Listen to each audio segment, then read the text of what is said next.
ಕ್ಷಮಿಸಲ್ಪಟ್ಟಿದೆಯೋ ಅವನೇ ಧನ್ಯನು. ಯೆಹೋವನು ಯಾವನ ಲೆಕ್ಕಕ್ಕೆ ಅಪರಾಧವನ್ನು ಎನ್ನಿಸೋದಿಲ್ಲವೋ, ಯಾವನ ಹೃದಯದಲ್ಲಿ ಕಪಟವಿರುವುದಿಲ್ಲವೋ ಅವನೇ ಧನ್ಯನು. ಹಾಲೆಲ್ಲ.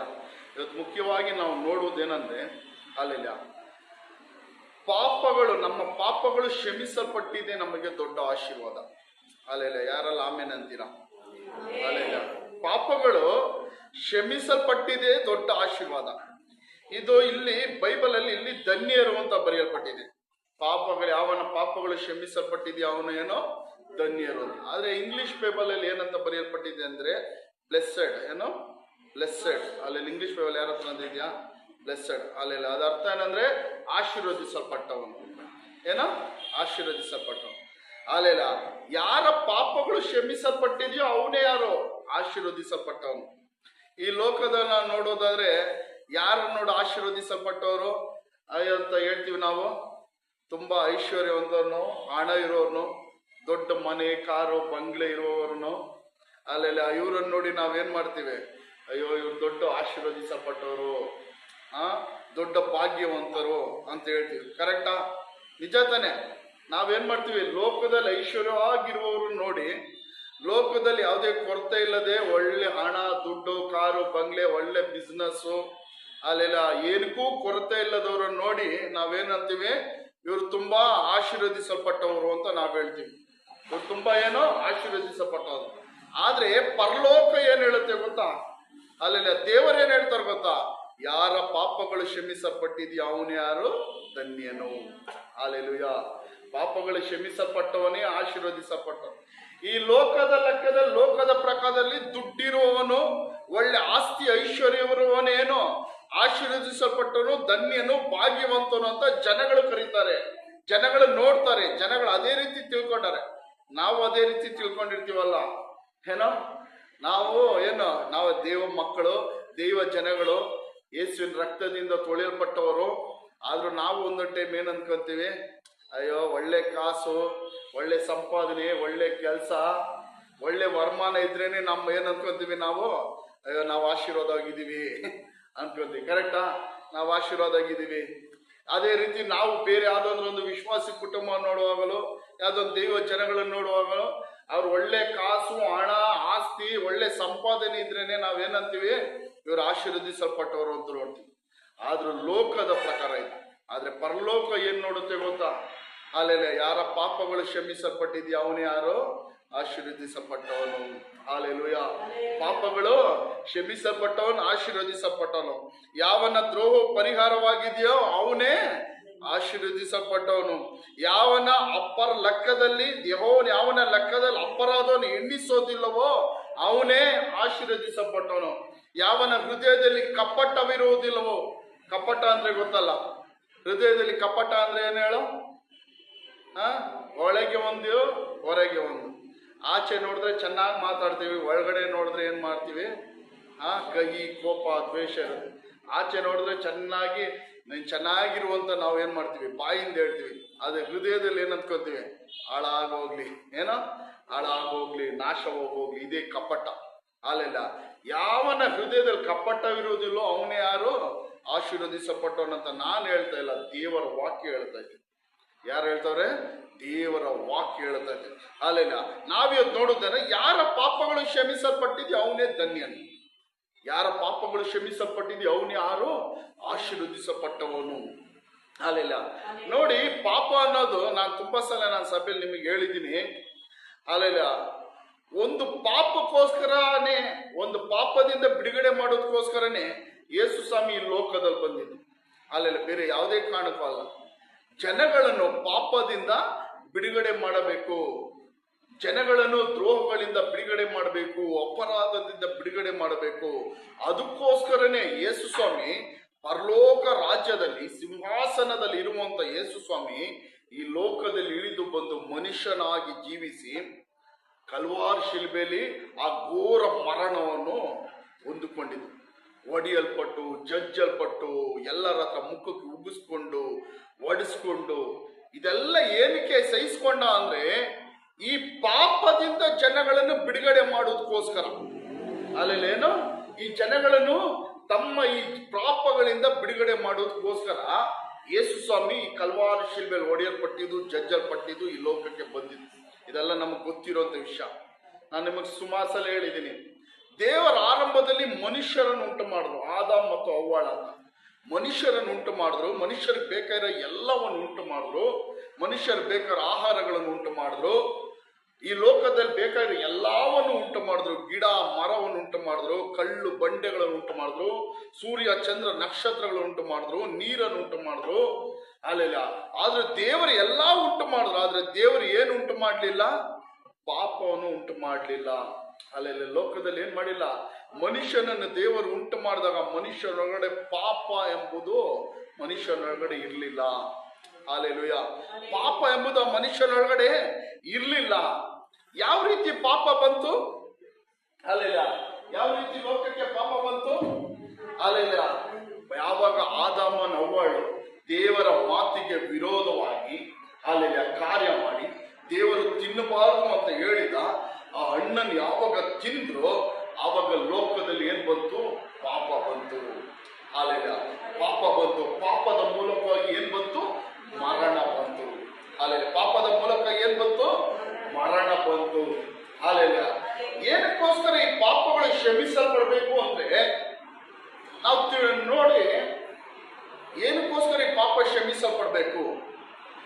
ದೇವರು ಆದಿಯಲ್ಲಿ ಉಂಟು ಮಾಡಿದ ಮನುಷ್ಯನನ್ನು ಉಂಟು ಮಾಡಿದ್ರು. ನಾನು ನಿಮಗೆ ಹೇಳಿದ್ದೀನಿ, ಮನುಷ್ಯನಿಗೆಲ್ಲ ಉಂಟು ಮಾಡಿದ್ರು, ಆದ್ರೆ ಮನುಷ್ಯನಲ್ಲಿ ಇರ್ಲಿಲ್ಲ? ಪಾಪ ಇರಲಿಲ್ಲ. ಅಲ್ಲೆಲ್ಲ ಆದ್ರೆ ಬರುತ್ತಾ ಬರುತ್ತಾ ಜನಗಳು ತಮ್ಮ ಸ್ವಂತ ಇಚ್ಛೆಗಳ ಮೂಲಕವಾಗಿ ಸೈತಾನನಿಗೆ ಕಿವಿ ಕೊಡುವ ಮೂಲಕವಾಗಿ ಅಲ್ಲೆಲ್ಲ ಏನಾದ್ರು ಎಲ್ಲರೂ ಪಾಪಿಗಳಾದ್ರು. ಅಲ್ಲೆಲ್ಲ ನೋಡಿ, ಪ್ರಸಂಗಿಯಲ್ಲಿ ಒಂದು ವಾಕ್ಯ ಹೇಳ್ತದೆ. ಪ್ರಸಂಗಿ ತೆಗಿರಿ, ಪ್ರಸಂಗಿ ಪುಸ್ತಕ ಅಲ್ಲೆಲ್ಲ 7ನೇ ಅಧಿಕಾರ 29ನೇ ವಾಕ್ಯ. 29ನೇ ವಾಕ್ಯ ಹೋದ್ರೆ ಪ್ರಸಂಗಿ 7:29. ಆಮೇಲೆ ದೇವರು ಹೆಂಗೆ ಉಂಟು ಮಾಡಿದ್ರಂತೆ ಮನುಷ್ಯರನ್ನು? ದೇವರು ಮನುಷ್ಯರನ್ನು ಸೃಷ್ಟಿಸಿ ಯಾವ ರೀತಿ ಸೃಷ್ಟಿಸಿದ್ರಂತೆ? ಸತ್ಯವಂತರಾಗಿ, ನೀತಿವಂತರಾಗಿ, ಪಾಪ ಇಲ್ಲದೆ ದೇವರೇನ್ ಮಾಡಿದ್ರು? ಮನುಷ್ಯರನ್ನು ಸೃಷ್ಟಿಸಿದರು. ಅಲ್ಲೆಲ್ಲ ಆದರೆ ಅವರಾದರೂ ಬಹು ಯುಕ್ತಿಗಳಿಂದ ಕಲ್ಪಿಸಿಕೊಂಡಿದ್ದಾರೆ. ಅಲ್ಲೆಲ್ಲ ಏನೋ ದೇವರು ಮನುಷ್ಯರನ್ನು ಯಾವ ರೀತಿ ಉಂಟು ಮಾಡಿದ್ರಂತೆ? ಪಾಪ ಇಲ್ಲದೆ ಸತ್ಯವಂತರಾಗಿ, ನೀತಿವಂತರಾಗಿ, ಯಾವುದೇ ದೋಷ ಇಲ್ಲದವರಾಗಿ ಈ ದೇವರು ಮನುಷ್ಯನನ್ನು ಉಂಟು ಮಾಡಿದ್ರಂತೆ. ಆದ್ರೆ ಮನುಷ್ಯನೇನ್ ಮಾಡಿದ್ರು? ಸೈತಾನನ ಮಾತಿಗೆ ಕಿವಿಗೊಟ್ಟು, ಸೈತಾನನ ಆಲೋಚನೆಗಳಿಗೆ ಕಿವಿಗೊಟ್ಟು ಪಾಪಕ್ಕೆ ಬಿದ್ದು ಅವನೇನಾದ? ಅಲ್ಲೆಲ್ಲ ದೇವರನ್ನು ಬಿಟ್ಟು ದೂರವಾದ. ಈ ಪಾಪ ಏನ್ ಮಾಡುತ್ತದೆ ಅಂದ್ರೆ, ಈ ಪಾಪ ದೇವರನ್ನು ಮನುಷ್ಯರನ್ನು ದೂರ ಮಾಡುತ್ತದೆ. ಪಾಪ ಏನ್ ಮಾಡುತ್ತದೆ? ದೇವರನ್ನು ಮನುಷ್ಯರನ್ನು ದೂರ ಮಾಡುತ್ತದೆ. ಅಲ್ಲೆಲ್ಲ ಎಷ್ಟು ಜನಕ್ಕೆ ಅರ್ಥ ಆಯ್ತು? ಪಾಪ ಏನ್ ಮಾಡುತ್ತದೆ? ದೇವರನ್ನು ಮನುಷ್ಯರನ್ನು ದೂರ ಮಾಡುತ್ತದೆ. ಇದೇ ದೊಡ್ಡ ಕ್ರೂರವಾದ ಕಾರ್ಯ. ಅಲ್ಲೆಲ್ಲ ನಾವು ಯಾರ ಜೊತೆ ಬೇಕಂದ್ರೆ ದೂರ ಆಗ್ಬೋದು, ಆದ್ರೆ ಯಾರ ಜೊತೆ ಮಾತ್ರ ದೂರ ಆಗಬಾರ್ದು? ದೇವರೊಂದಿಗೆ ಯಾವುದೇ ಕಾರಣಕ್ಕೂ ದೂರ ಆಗಬಾರ್ದು. ಆದ್ರೆ ದೇವರು ಏನಕ್ಕೆ ಈ ಪಾಪವನ್ನು, ಇಷ್ಟು ಪಾಪವಾದ ಕಾರ್ಯವನ್ನು ಇಷ್ಟು ಸೀರಿಯಸ್ ಆಗಿ ತೆಗೆದುಕೊಂಡ್ರು, ಈ ಜನಗಳನ್ನು ಬಿಡುಗಡೆ ಮಾಡಕ್ ಬಂದ್ರು ಅಂದ್ರೆ, ದೇವರ ಆದಿಯಲ್ಲಿ ನೋಡ್ರಿ, ನಾನು ಹೇಳಿದ್ರೆ ಗಮನವಾಗಿ ಕೇಳಿದ್ರೆ ಮಾತ್ರ ಅರ್ಥ ಆಗುತ್ತೆ. ದೇವರ ಆದಿಯಲ್ಲಿ ಮನುಷ್ಯನೊಳಗಡೆ ಪಾಪ ಇರಲಿಲ್ಲ. ಅಲ್ಲೆಲ್ಲ ಪಾಪ ಇಲ್ಲದೆ ಆ ಮನುಷ್ಯನನ್ನು ಉಂಟು ಮಾಡ. ಆದ್ರೆ ನಾವು ಜನಗಳೇನಾದ್ರಿ? ಪಾಪಿಗಳಾದ್ರಿ. ಆದ್ರೆ ಜನಗಳ ಪಾಪಿಗಳಾದ ನಿಮಿತ್ತವಾಗಿ, ಪಾಪಗಳು ಮಾಡುವ ನಿಮಿತ್ತವಾಗಿ ದೇವರು ನಮ್ಮನ್ನು ಉಂಟು ಮಾಡಿದ ದೇವರ ಬಳಿಯಲ್ಲಿ ನಾವು ತಿರ್ಗಾ ಹೋಗಕ್ಕೆ ಸಾಧ್ಯ ಇಲ್ಲ. ಯಾರ ಬಳಿಯಲ್ಲಿ? ದೇವರ ಬಳಿಯಲ್ಲಿ ನಾವು ತಿರ್ಗಾ ಹೋಗಕ್ಕೆ ಸಾಧ್ಯ ಇಲ್ಲ. ಯಾಕೆ? ದೇವರೇ ನಮ್ಮನ್ನು ಉಂಟು ಮಾಡಿದ್ರು. ಆದ್ರೆ ನಮ್ಮ ಒಳಗಡೆ ಏನ್ ಬಂತು? ಪಾಪ ಬಂತು. ಇವತ್ತು ನಾನು ನಿಮ್ಗೆ ಎಕ್ಸಾಂಪಲ್ ಒಂದು ಹೇಳ್ತೀನಿ. ನಮಗೆ ಯಾರೋ ಒಬ್ರು, ನಮ್ಮ ಫ್ರೆಂಡ್ ಯಾರೋ ಒಬ್ರು ಏನೋ ಎಮರ್ಜೆನ್ಸಿಗೆ ನಾವು ಅವ್ರ ಹತ್ರ ಒಂದು ಕಾರೋ, ಒಂದು ಬೈಕೋ, ಏನೋ ಒಂದು ವಸ್ತು ಇಸ್ಕೊಂಡಿರ್ತೀವಿ. ಏನೋ ನೀವೇನೋ ಬಟ್ಟೆನೋ, ಸೀರೆನೋ, ಡ್ರೆಸ್ಸೋ ಏನೋ ಇಸ್ಕೊತೀವಿ. ನಾವು ಅವ್ರ ಹತ್ರ ಇಸ್ಕೊಂಡ್ಮೇಲೆ, ನಾವು ಯೂಸ್ ಮಾಡಿದ್ಮೇಲೆ ಅವ್ರಿಗೆ ಯಾವ ರೀತಿ ನಾವು ಕೊಡ್ಬೇಕದು? ಯಾವ ರೀತಿ ಕೊಡ್ಬೇಕು? ಅವ್ರು ಯಾವ ರೀತಿ ನಮಗೆ ಕೊಟ್ಟರೋ ಅದೇ ರೀತಿ ನಾವು ಅವರಿಗೆ ವಾಪಸ್ ಕೊಡ್ಬೇಕು. ಕರೆಕ್ಟಾ? ಸೀರೆ ಇಸ್ಕೊಂಡ್ಬಿಟ್ಟು ಚೆನ್ನಾಗಿ ಹಾಕೊಂಬಿಟ್ಟು, ಎಲ್ಲ ಫಂಕ್ಷನ್ಗೆಲ್ಲ ಹೋಗಿ ಚೆನ್ನಾಗಿ ಹಾಕೊಂಬಿಟ್ಟು ಬೆಂಕಿ ಗಿಕ್ಕಿ ಎಲ್ಲ ಸುಟ್ಕೊಂಡು ಕೊಟ್ರೆ ಹೆಂಗಾಗುತ್ತೆ? ಸುಟ್ಕೊಂಡು ಕೊಟ್ರೆ, ಇಲ್ಲ ಒಂದು ಗಾಡಿ ಇಸ್ಕೊಂಡು ಚೆನ್ನಾಗಿ ಓಡಿಸ್ಬಿಟ್ಟು ಏನಾದ್ರು ಆಕ್ಸಿಡೆಂಟ್ ಮಾಡೋ, ಏನಾದ್ರು ಸ್ಕ್ರಾಚಸ್ ಮಾಡಿ ಆ ಗಾಡಿಯಲ್ಲಿ ಕೊಟ್ರೆ ಓನರ್ಗೆ ಏನಾಗುತ್ತೆ? ಓನರ್ಗೆ ದುಃಖ ಆಗುತ್ತೆ, ಎಲ್ಲ ಬೈತಾರೆ, ದುಃಖ ಆಗುತ್ತೆ. ಅದೇ ರೀತಿ ದೇವರು ನಮ್ಮನ್ನು ಉಂಟು ಮಾಡಿದಾಗ ನಮ್ಮಲ್ಲಿ ಏನಿರಲಿಲ್ಲ, ಪಾಪ ಅನ್ನೋದು ಇರಲಿಲ್ಲ. ಪಾಪ ಇಲ್ಲದೆ ನಮ್ಮನ್ನು ಉಂಟು ಮಾಡುದು, ಮರಣ ಇಲ್ಲದೆ ನಮ್ಮನ್ನು ಉಂಟು ಮಾಡುದು. ಅಲ್ಲ, ಅದೇ ರೀತಿ ದೇವರು ನಾವು ತಿರ್ಗಾ ಯಾರ ಬಳಿಗೆ ನಾವು ಹೋಗ್ಬೇಕು? ಯಾರ ಬಳಿಗೆ ಹೋಗ್ಬೇಕು? ನಾವು ದೇವರ ಬಳಿಗೆ ಹೋಗ್ಬೇಕು. ನಾವು ಹುಟ್ಟಿದ ಮೇಲೆ ನಾವು ತಿರ್ಗಾ ಯಾರ ಬಳಿಗೆ ಹೋಗ್ಬೇಕು? ನಾವು ಸತ್ತ ಮೇಲೆ ಯಾರ ಬಳಿಗೆ? ದೇವರ ಬಳಿಗೆ ಹೋಗ್ಬೇಕು. ಆದ್ರೆ ದೇವರು ನಮ್ಮನ್ನು ಈ ಭೂಮಿಗೆ ಇಟ್ಟಾಗ ಪಾಪ ಇಲ್ಲದೆ ಇಟ್ರು. ಅಲ್ಲಿ ತಿರ್ಗಾ ನಾವು ಪಾಪದೊಂದಿಗೆ ಏನ್ ಮಾಡಕ್ಕಾಗಲ್ಲ. ಆ ಯಜಮಾನನು ನಮ್ಮನಿಗೆ ಜೀವ ಕೊಟ್ಟಂತ ದೇವರ ಬಳಿಗೆ ಏನ್ ಮಾಡಕ್ಕಾಗಲ್ಲ, ಹೋಗಕ್ಕೆ ಸಾಧ್ಯವಿಲ್ಲ. ಅಲ್ಲೆಲ್ಲ ಏನೋ ಹೋಗಕ್ಕೆ ಸಾಧ್ಯ ಇಲ್ಲ. ಯಾರಿಗೆಲ್ಲ ಇಷ್ಟವರೆಗೆ ಅರ್ಥ ಆಯ್ತು? ಅಲ್ಲೆಲ್ಲ ಹೋಗಕ್ಕೆ ಇನ್ನೊಂದ್ಸಾರಿ ನಾನು ಹೇಳ್ತೀನಿ ನೋಡ್ರಿ. ದೇವರು ನಮ್ಮನ್ನು ಪಾಪ ಇಲ್ಲದೆ ಈ ಲೋಕದಲ್ಲಿ ಉಂಟು ಮಾಡು. ನಾವು ತಿರ್ಗಾ ಎಲ್ಲೂ ಹೋಗ್ಬೇಕಾಗಿರೋರು ಅದೇ ದೇವರು ನಮಗೆ ಜೀವ ಕೊಟ್ಟಂತ, ಉಸಿರು ಕೊಟ್ಟಂತ ಅದೇ ದೇವರ ಬಳಿಗೆ ಹೋಗ್ಬೇಕು. ಆ ದೇವರ ಬಳಿಗೆ ನಾವು ಹೋಗ್ಬೇಕಂದ್ರೆ ಯಾವ ರೀತಿ ಹೋಗ್ಬೇಕು? ನಮ್ಮನ್ನು ಯಾವ ರೀತಿ ಸೃಷ್ಟಿಸಿದ್ರೋ ಅದೇ ರೀತಿ ನಾವು ಅವರ ಬಳಿಗೆ ಹೋಗ್ಬೇಕು. ಅಲ್ಲೇನ ನಮಗೊಂದು ವ್ಯಕ್ತಿ ಯಾವ ರೀತಿ ಒಂದು ಕಾರೋ, ಒಂದು ಬೈಕೋ, ಒಂದು ವಸ್ತು ಕೊಟ್ಟರೋ ಅದೇ ರೀತಿ ನಾವೇನ್ ಮಾಡ್ಬೇಕು? ಅವರಿಗೆ ಹಿಂದಿರುಗಿ ವಾಪಸ್ ಕೊಡ್ಬೇಕು. ಅದನ್ನ ಡ್ಯಾಮೇಜ್ ಮಾಡೋ, ಅಲ್ಲೆಲ್ಲ ಅದು ಸ್ಕ್ರಾಚಸ್ ಮಾಡೋ, ಅದನ್ನ ಬುದ್ಧಿಯೋ ಹಾಳು ಮಾಡೋ ಕೊಡಕ್ಕೆ ಆಗಲ್ಲ. ಅಲ್ಲೆಲ್ಲ ಅದಕ್ಕೋಸ್ಕರನೇ ದೇವರು ಏನ್ ಮಾಡಿದ್ರು? ಪಾಪಗಳನ್ನು ಕ್ಷಮಿಸುವುದಕ್ಕೋಸ್ಕರ ಯೇಸು ಸ್ವಾಮಿ ನೀವು ಕಳಿಸ್ಕೊಂಡು. ಆದ್ರೆ ನಮ್ಮನ್ನು ಬಿಡಕ್ಕೂ ಆಗಲ್ಲ. ಜನಗಳು ಪಾಪ ಮಾಡಿದ್ರು ಎಂಬುದಾಗಿ ಜನಗಳನ್ನ ಏನ್ ಮಾಡ್ಲಿಲ್ಲ, ದೇವರು ಕೈ ಬಿಡಲಿಲ್ಲ. ನೋಹನ ಕಾಲದಲ್ಲಿ ಏನ್ ಮಾಡಿದ್ರು? ಒಂದು ಸಾರಿ ಈ ಜನಗಳನ್ನೆಲ್ಲ ಏನ್ ಮಾಡಿದ್ರು? ನಾಶ ಮಾಡಿದ್ರು. ದೇವರು ಹೇಳ್ತಾ ಇದ್ರು, ಹೃದಯಗಳೇನು ಇವರು ಆಲೋಚನೆಗಳಲ್ಲಿ ಯಾವಾಗ ಏನು ದುಷ್ಟತನವಾದುದು, ಮೋಸಕರವಾದ ಆಲೋಚನೆ ಅಂತ ಹೇಳಿ ದೇವರು ತಾನೇ ಉಂಟು ಮಾಡಿದ ಜನಗಳನ್ನ ಏನ್ ಮಾಡಿದ್ರು? ಒಂದು ಸಾರಿ ನಾಶ ಮಾಡಿದ್ರು, ನೀರಿನಿಂದ ನಾಶ ಮಾಡಿದ್ರು. ಆದ್ರೆ ನೋಹನ ಮಕ್ಕಳು, ಸಂತತಿ, ಹೆಂಡತಿ ಮಕ್ಕಳನ್ನು ಬಿಟ್ಟು ಬೇರೆ ಎಲ್ಲರ ಲೋಕದಲ್ಲಿರೋರನ್ನು ನಾಶ ಮಾಡಿದ್ರು. ನೋಡ್ರಿ, ತಾನೇ ಉಂಟು ಮಾಡಿದ ಜನಗಳನ್ನು ನಾಶ ಮಾಡ್ಬೇಕಂದ್ರೆ ಎಷ್ಟು ದೊಡ್ಡ ಪಾಪಗಳ ಕಾಲಗಳಲ್ಲಿ ಮಾಡಿರ್ಬೇಕು. ಏನೋ ಎಷ್ಟು ದೊಡ್ಡ ಪಾಪಗಳ ಕಾಲದಲ್ಲಿ ಮಾಡಿರ್ಬೇಕು. ತಾನೇ ಉಂಟು ಮಾಡಿದ ಜನರನ್ನು ನಾಶ ಮಾಡ್ಬೇಕು ಅಂದ್ರೆ ಎಷ್ಟು ದೊಡ್ಡ ಪಾಪಗಳ ಕಾಲದಲ್ಲಿ ಮಾಡಿರ್ಬೇಕು. ತಾನೇ ಎತ್ತ ಮಗನನ್ನು ಒಂದು ತಂದೆ ಕೊಲ್ಲಬೇಕು ಅಂದ್ರೆ ಆ ತಂದೆಗೆ ಆ ಮಗ ಎಷ್ಟು ನೋವು ಕೊಟ್ಟಿರ್ಬೇಕಲ್ವಾ? ಸುಮ್ಮನೆ ಕೊಲ್ತಾರ? ಅಲ್ಲೆಲ್ಲ ಅದೇ ರೀತಿ ಅಲ್ಲೆಲ್ಲ ಆ ಜನಗಳ ಕುರಿತ ದೇವರು ಹೇಳುತ್ತಾರೆ, ಇವರ ಹೃದಯದ ಯೋಚನೆಗಳು ಯಾವಾಗಲೂ ಏನೋ ಕೆಟ್ಟವುಗಳು. ಅಲ್ಲೆಲ್ಲ ಏನೋ ಇವರ ಹೃದಯದ ಯೋಚನೆ ಕೆಟ್ಟವುಗಳು. ಅಲ್ಲೆಲ್ಲ ಆ ದಿನಗಳ ತುಂಬಾ ಘೋರವಾದ ಪಾಪಗಳೇ ನಡೀತಾ ಇದೆ. ಅದಕ್ಕೆ ದೇವರ ವಾಕ್ಯದಲ್ಲಿ ಯೇಸು ಸ್ವಾಮಿ ಹೇಳ್ತಾರೆ, ನೋಹನ ದಿನಗಳಲ್ಲಿ ನಡೆದ ರೀತಿಯಲ್ಲಿ ಮನುಷ್ಯ ಕುಮಾರನ ದಿನಗಳಲ್ಲಿ ಆಗುವುದು. ನೋಹನ ದಿನಗಳಲ್ಲಿ ನಡೆದಂತ ಪಾಪದ ಕಾರ್ಯಗಳು ಮನುಷ್ಯ ಕುಮಾರನಂದ್ರೆ ಯೇಸು ಕ್ರಿಸ್ತನ ದಿನಗಳಲ್ಲಿ, ಈ ಅಂತ್ಯ ದಿನಗಳಲ್ಲಿ ನಡೆಯುವುದು. ನೋಹನ ದಿನಗಳಲ್ಲಿ ನಡೆದ ರೀತಿಯಾದ ಪಾಪಗಳು, ಅತ್ಯಂತ ಹೆಚ್ಚಾದ ಪಾಪಗಳು ನಡೆಯುವುದು ಎಂಬುದಾಗಿ. ಅಲ್ಲೆಲ್ಲ ನೋಡ್ರಿ, ದೇವರ ಪಾಪ ಇತ್ತು, ಆದ್ರೆ ಮನುಷ್ಯರ ದೇವರು ಏನ್ ಮಾಡಿಲ್ಲ, ಇವರು ನಾಶ ಮಾಡಿ ಇನ್ನೊಂದು ಸಂತತಿಯನ್ನು ದೇವರು ಏನ್ ಮಾಡ್ಬೋದಾಯ್ತು, ಮಾಡ್ಬೋದಾಯ್ತು. ಆದ್ರೆ ದೇವರು ಮಾಡ್ಲಿಲ್ಲ.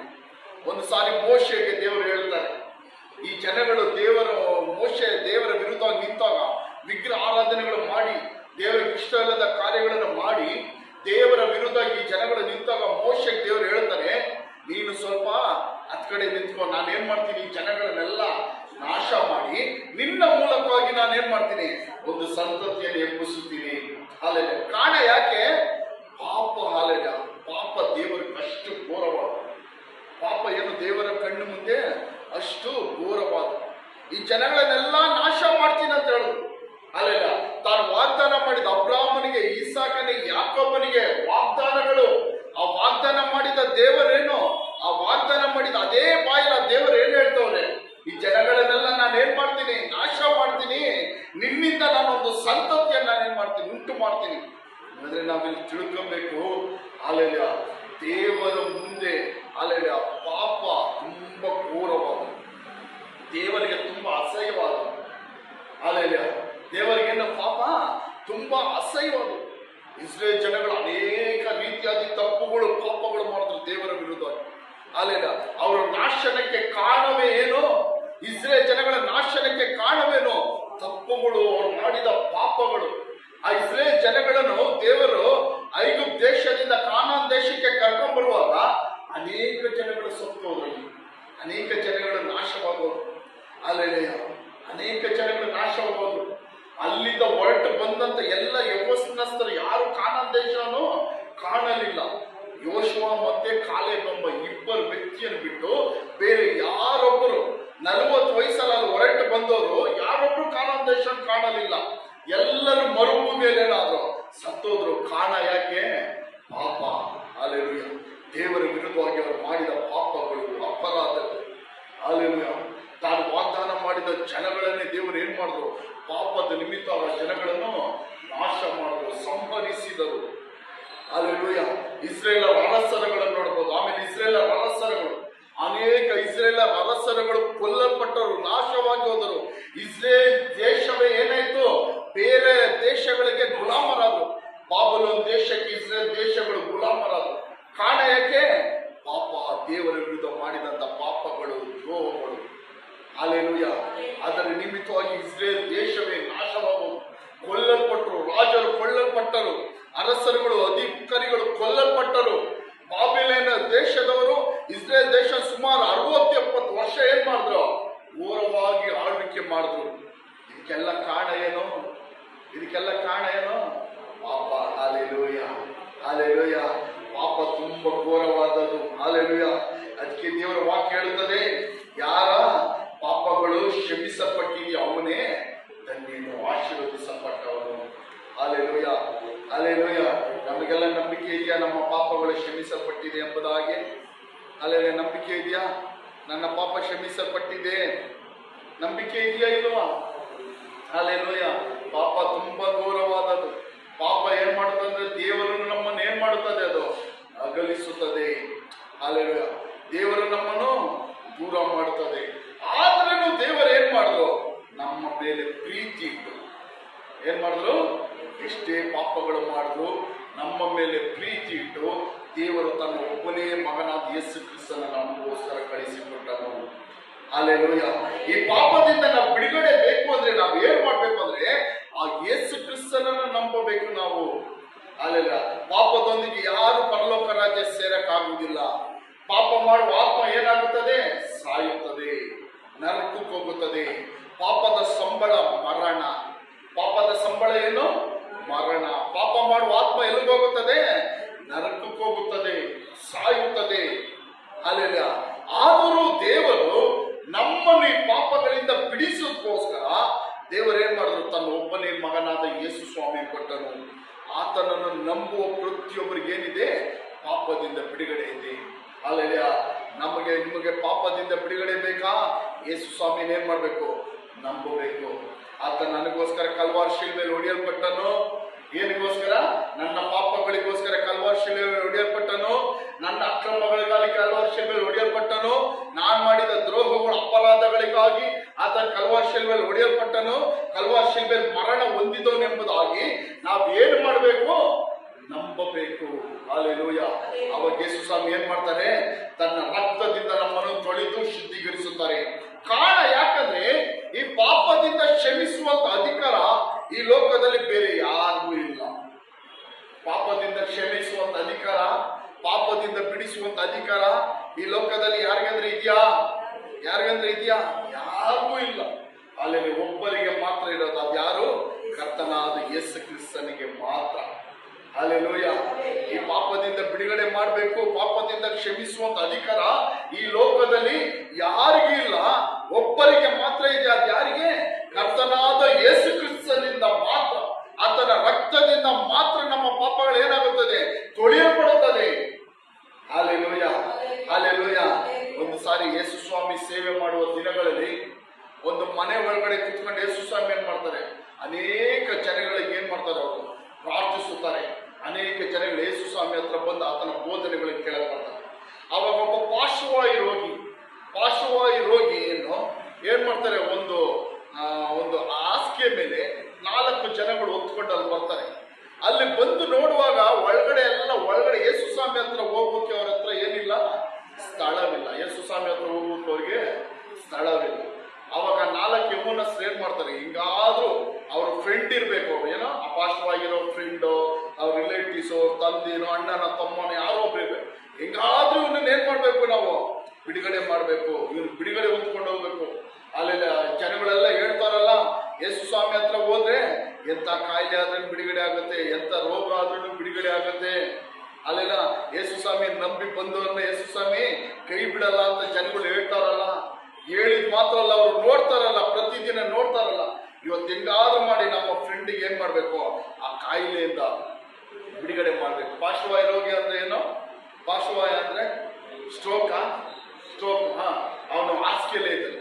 ಅವಾಗ ಏನ್ ಮಾಡ್ತಾನೆ, ಆ 4 ಜನ ಸ್ನೇಹಿತರು ಒಳಗಡೆ ಹೋಗಿ ಆಗಲ್ಲ ಅಂದ್ಬಿಟ್ಟು ಆ ಮನೆ ಮೇಲೆ, ಯೇಸು ಸ್ವಾಮಿ ಇದ್ದಂತ ಮನೆ ಮೇಲೆ ಹೆಂಚು ಮನೆ, ಆ ಹೆಂಚು ಮನೆ ಮೇಲೆ ಹೋಗ್ಬಿಟ್ಟು ಆ ಕರೆಕ್ಟ್ ಆಗಿ ಯೇಸು ಸ್ವಾಮಿ ಎಲ್ಲಿರ್ತಾರೋ ಅಲ್ಲಿ ಏನ್ ಮಾಡ್ತಾರೆ, ಹೆಂಚುಗಳನ್ನು ತೆಗೆದುಬಿಟ್ಟು ಒಳಗಡೆ ಏನ್ ಮಾಡ್ತಾರೆ, ಆ ಬೆಡ್ ಸಮೇತ ಹಗ್ಗ ಕಟ್ಟಿ ಏನ್ ಮಾಡ್ತಾರೆ, ಯೇಸು ಸ್ವಾಮಿ ಮಧ್ಯದಲ್ಲಿ ಇಳಿಸ್ತಾರೆ ಆ ವ್ಯಕ್ತಿಯನ್ನು, ಆ ಪಾರ್ಶ್ವವಾಯು ರೋಗಿ. ಅವಾಗ ಯೇಸು ಸ್ವಾಮಿ ನೋಡಿ, ಅವರ ನಂಬಿಕೆಯನ್ನು ನೋಡಿ ಯೇಸು ಸ್ವಾಮಿ ಏನ್ ಮಾಡ್ತಾರೆ, ಮೆಚ್ಚುತ್ತಾರೆ. ಅದೇ ಏನೋ ಅವರ ನಂಬಿಕೆ ತುಂಬಾ ಮುಖ್ಯ. ನಾವು ಯೇಸು ಸ್ವಾಮಿ ಹತ್ರ ಏನಾದ್ರೂ ನಾವು ಪಡೆದುಕೊಳ್ಳಬೇಕು ಅಂದ್ರೆ, ಏನೋ ಯೇಸು ಸ್ವಾಮಿ ಹತ್ರ ಏನಾದ್ರೂ ಬಿಡುಗಡೆ, ಆಶೀರ್ವಾದ, ಅನುಗ್ರಹಗಳನ್ನು ನಾವು ಪಡೆದುಕೊಳ್ಳಬೇಕು ಅಂದ್ರೆ ಅಲ್ಲಿ ನಂಬಿಕೆ ಅನ್ನೋದು ತುಂಬಾ ಮುಖ್ಯ.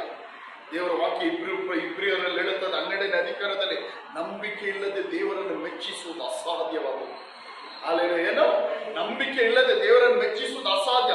ಅವರ ನಂಬಿಕೆಯನ್ನು ನೋಡಿ ಯೇಸು ಸ್ವಾಮಿ ಏನ್ ಮಾಡ್ತಾರೆ, ಆಶ್ಚರ್ಯ ಪಡ್ತಾರೆ. ಆಶ್ಚರ್ಯಪಟ್ಟ ಆ ವ್ಯಕ್ತಿಗೆ ಯೇಸು ಸ್ವಾಮಿ ಹೇಳ್ತಾರೆ, ನಿನ್ನ ಪಾಪಗಳು ಕ್ಷಮಿಸಲ್ಪಟ್ಟಿದೆ. ಅಲ್ಲಿ ಏನಂತ ಹೇಳ್ತಾರೆ, ಪಾಪಗಳು ಕ್ಷಮಿಸಲ್ಪಟ್ಟಿದೆ. ಅಲ್ಲೆಲ್ಲ ಇದು ಯಾರು ಹೇಳಕ್ಕೆ ಸಾಧ್ಯವಿಲ್ಲ, ನಾನ್ ನಿಮಗೆ ಹೇಳಕ್ ಸಾಧ್ಯವಿಲ್ಲ. ಒಬ್ರು ಫಾದರು, ಒಬ್ರು ಚರ್ಚ್ ಫಾದರು, ಒಬ್ರು ಚರ್ಚ್ ಪಾಸ್ಟ್ರು, ಒಂದು ರಾಜ್ಯದ ಮುಖ್ಯಮಂತ್ರಿನೋ, ಒಂದು ರಾಜ್ಯದ ದೊಡ್ಡ ಅಧಿಕಾರಿನೋ ಈ ಮಾತು ಹೇಳಕ್ ಸಾಧ್ಯವಿಲ್ಲ. ಅಲ್ಲೆಲ್ಲ ನಿನ್ನ ಪಾಪಗಳು ಕ್ಷಮಿಸಲ್ಪಟ್ಟಿದೆ ಹೋಗು ಅಂತ ಹೇಳಕ್ಕಾಗುತ್ತದಪ್ಪ? ಲೋಕದಲ್ಲಿರೋ ಒಬ್ಬ ಮನುಷ್ಯನೋ, ಯಾವುದೇ ದೊಡ್ಡ ಅಧಿಕಾರಿಯಾಗಿರ್ಲಿ, ಕಾರಣ ಯಾಕೆ ಹೇಳಕ್ಕಾಗಲ್ಲ?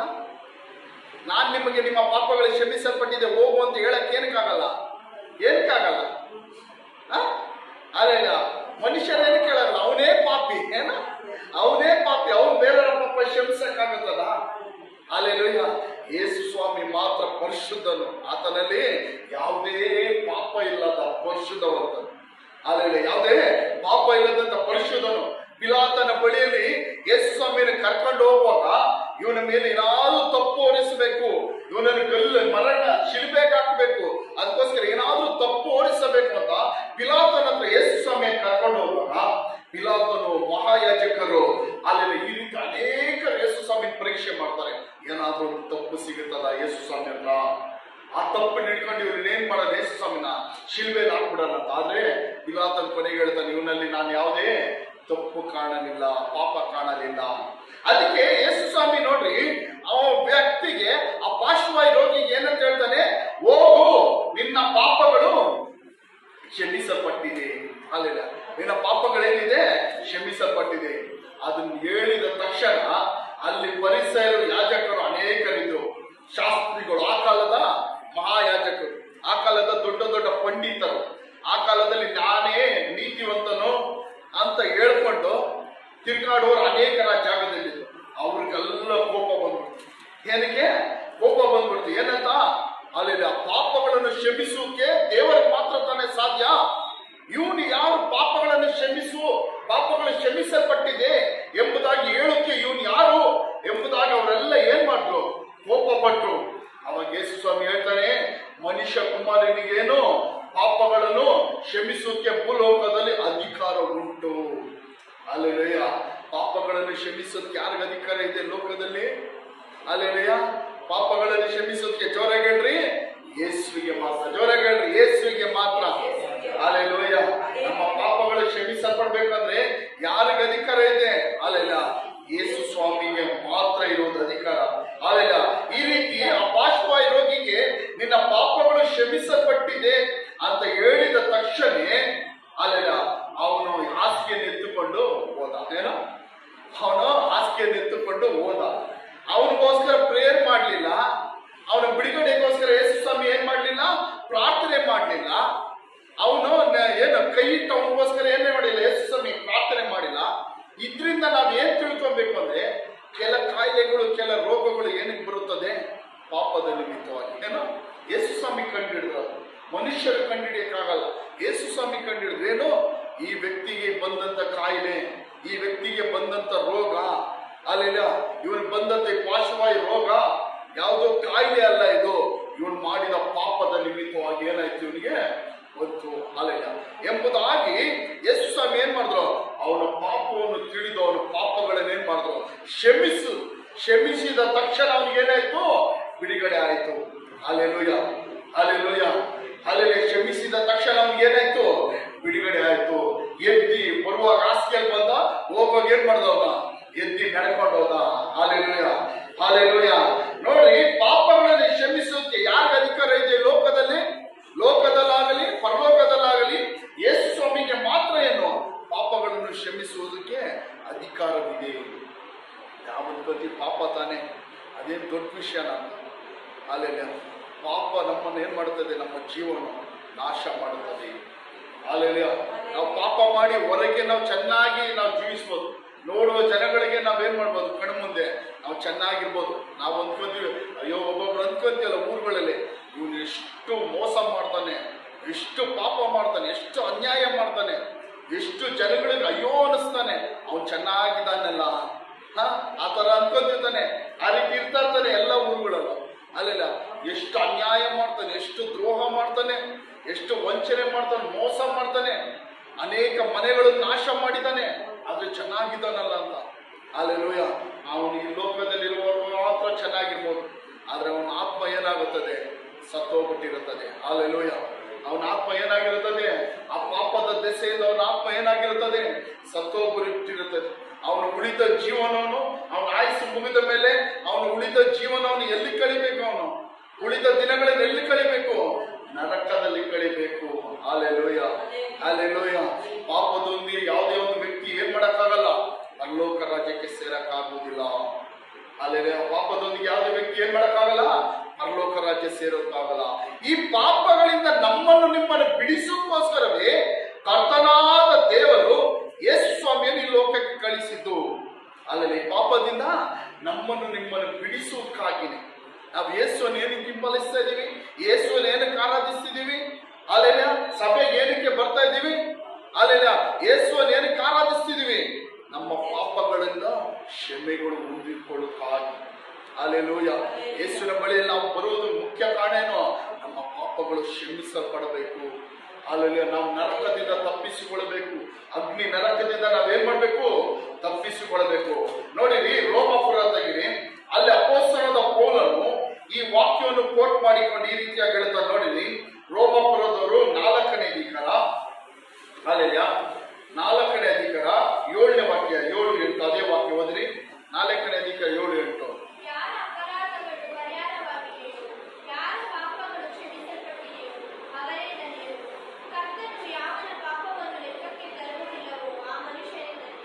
ಆಮೇಲೆ ನೋಡಿರಿ, ಅಪೊಸ್ತಲನಾದ ಪೌಲನು ರೋಮಾಪುರದವ್ರಿಗೆ ಹೇಳುವಾಗ ಅಲ್ಲೆಲ್ಲ ಒಬ್ಬ ಪಾಪಿಯಾದ ಮನುಷ್ಯನು ನೀತಿವಂತನಾಗುವುದು ಯಾವ ರೀತಿ ಎಂಬುದಾಗಿ ಹೇಳ್ತಾನೆ. ಏನು, ಪಾಪಿಯಾದ ಮನುಷ್ಯನು, ಪಾಪಕ್ಕೆ ಆಪೋಸಿಟ್ ಏನು, ಪಾಪದ ಆಪೋಸಿಟ್ ಏನು, ಜೋರಾಗಿ ಹೇಳ್ರಿ, ಪಾಪದ ಆಪೋಸಿಟ್ ನೀತಿ, ನೀತಿವಂತಿಕೆ. ಅಪೊಸ್ತಲನಾದ ಪೌಲನು ಇಲ್ಲಿ ಹೇಳ್ತಾನೆ ನೋಡ್ರಿ, ಒಬ್ಬ ಮನುಷ್ಯನು ಪಾಪದಿಂದ ಬಿಡುಗಡೆ ಹೊಂದಿ ನೀತಿವಂತನಾಗಬೇಕಂದ್ರೆ ಅಲ್ಲಿ ಅದರ 5ನೇ ವಾಕ್ಯ ಹೇಳ್ತದೆ, ಯಾವನು ಪುಣ್ಯ ಕ್ರಿಯೆಗಳಿಂದ ನೀತಿವಂತನಾಗೋಕ್ಕೆ ಸಾಧ್ಯವಿಲ್ಲ. ಈ ಪಾಪಗಳಿಂದ ಕ್ಷಮೆಗಳು ಹೊಂದಿಕೊಳ್ಳೋಕೆ ಯಾವುದೋ ಪುಣ್ಯ ಕ್ರಿಯೆಗಳಿಂದ ನಾವೇನ್ ಮಾಡಕ್ಕಾಗಲ್ಲ, ಪಾಪಗಳಿಂದ ಕ್ಷಮೆ ಹೊಂದಿಕೊಳ್ಳಕ್ಕಾಗಲ್ಲ. ನಾನೇನು ದಾನ ಧರ್ಮ ಮಾಡಿದೆ, ನಾನೇನು ಒಳ್ಳೇದು ಮಾಡಿದೆ, ಮಾಡುವ ತಪ್ಪೆಲ್ಲ ಮಾಡಿ, ಮಾಡುವ ಪಾಪ ಎಲ್ಲ ಮಾಡಿ, ಮಾಡುವ ಅಕ್ರಮಗಳೆಲ್ಲ ಮಾಡಿ, ಅಲ್ಲೆಲ್ಲ ಯಾವ ರೀತಿ ನಮ್ಮ ಮನಸ್ಸಿಗೆ ಇಷ್ಟನೋ ಆ ರೀತಿಯೆಲ್ಲ ನಡೆದು ಕೊನೆಗೆ ನಾನು ಸ್ವಲ್ಪ ದಾನ ಧರ್ಮ ಮಾಡಿದೆ, ಸ್ವಲ್ಪ ಅನ್ನದಾನ ಮಾಡಿದೆ, ಬಡವರಿಗೇನೋ ಊಟ ಬಟ್ಟೆ ಕೊಟ್ಟೆ ಅಂದಿದ್ದ ತಕ್ಷಣ ಈ ಪಾಪಗಳು ಕ್ಷಮಿಸಲ್ಪಡುವುದಿಲ್ಲ. ಅಲ್ಲೆಲ್ಲ ನಾನು ಹೇಳಿದೆ, ಒಂದು ವ್ಯಕ್ತಿ ನನ್ನ ಪರಿಚಯ ಇರೋದು ಅನೇಕ ತಪ್ಪುಗಳು ಮಾಡ್ಬಿಟ್ಟು ಇವಾಗ ಏನ್ ಮಾಡ್ತಾರ ಅವರು, ಅನ್ನದಾನ ಮಾಡೋದು, ಏನು ಕೇಳಿದ್ರೆ ಏನಕ್ಕೆ, ನನ್ನ ಪಾಪಗಳಿಂದ ನನಗೇನ್ ಬೇಕು, ಬಿಡುಗಡೆ ಬೇಕು. ಅಲ್ಲೆಲ್ಲ ಈ ಪಾಪದಿಂದ ಕ್ಷಮೆ ಸಿಕ್ಕುವುದು ಯಾವುದೇ ಪುಣ್ಯ ಕ್ರಿಯೆಗಳಿಂದ ನಮಗೆ ಸಿಕ್ಕಲ್ಲ, ನಾವು ಮಾಡುವ ದಾನ ಧರ್ಮಗಳಿಂದ ಸಿಕ್ಕಲ್ಲ. ಅಪೊಸ್ತಲನಾದ ಪೌಲನು ರೋಮಾಪುರದ ಸಭೆಗೆ ಹೇಳ್ತಾನೆ, ಹಲ್ಲೆಲೂಯ, ಈ ನೀತಿವಂತಿಕೆ ನಮಗೆ ಯಾವ ರೀತಿ ಸಿಗುತ್ತದೆ, ಪಾಪಿ ಎಂಬ ಹೆಸರು ಹೋಗಿ ನೀತಿವಂತಿಕೆ ಯಾವ ರೀತಿ ನಮಗೆ ಸಿಗುತ್ತದೆ ಎಂಬುದಾಗಿ ಅಬ್ರಾಹ್ಮನ ವಿಷಯ ಹೊತ್ಕೊಂಡು ಅಪೊಸ್ತಲನಾದ ಪೌಲನು ಹೇಳ್ತಾನೆ. ಅದು ಮೇಲಿನ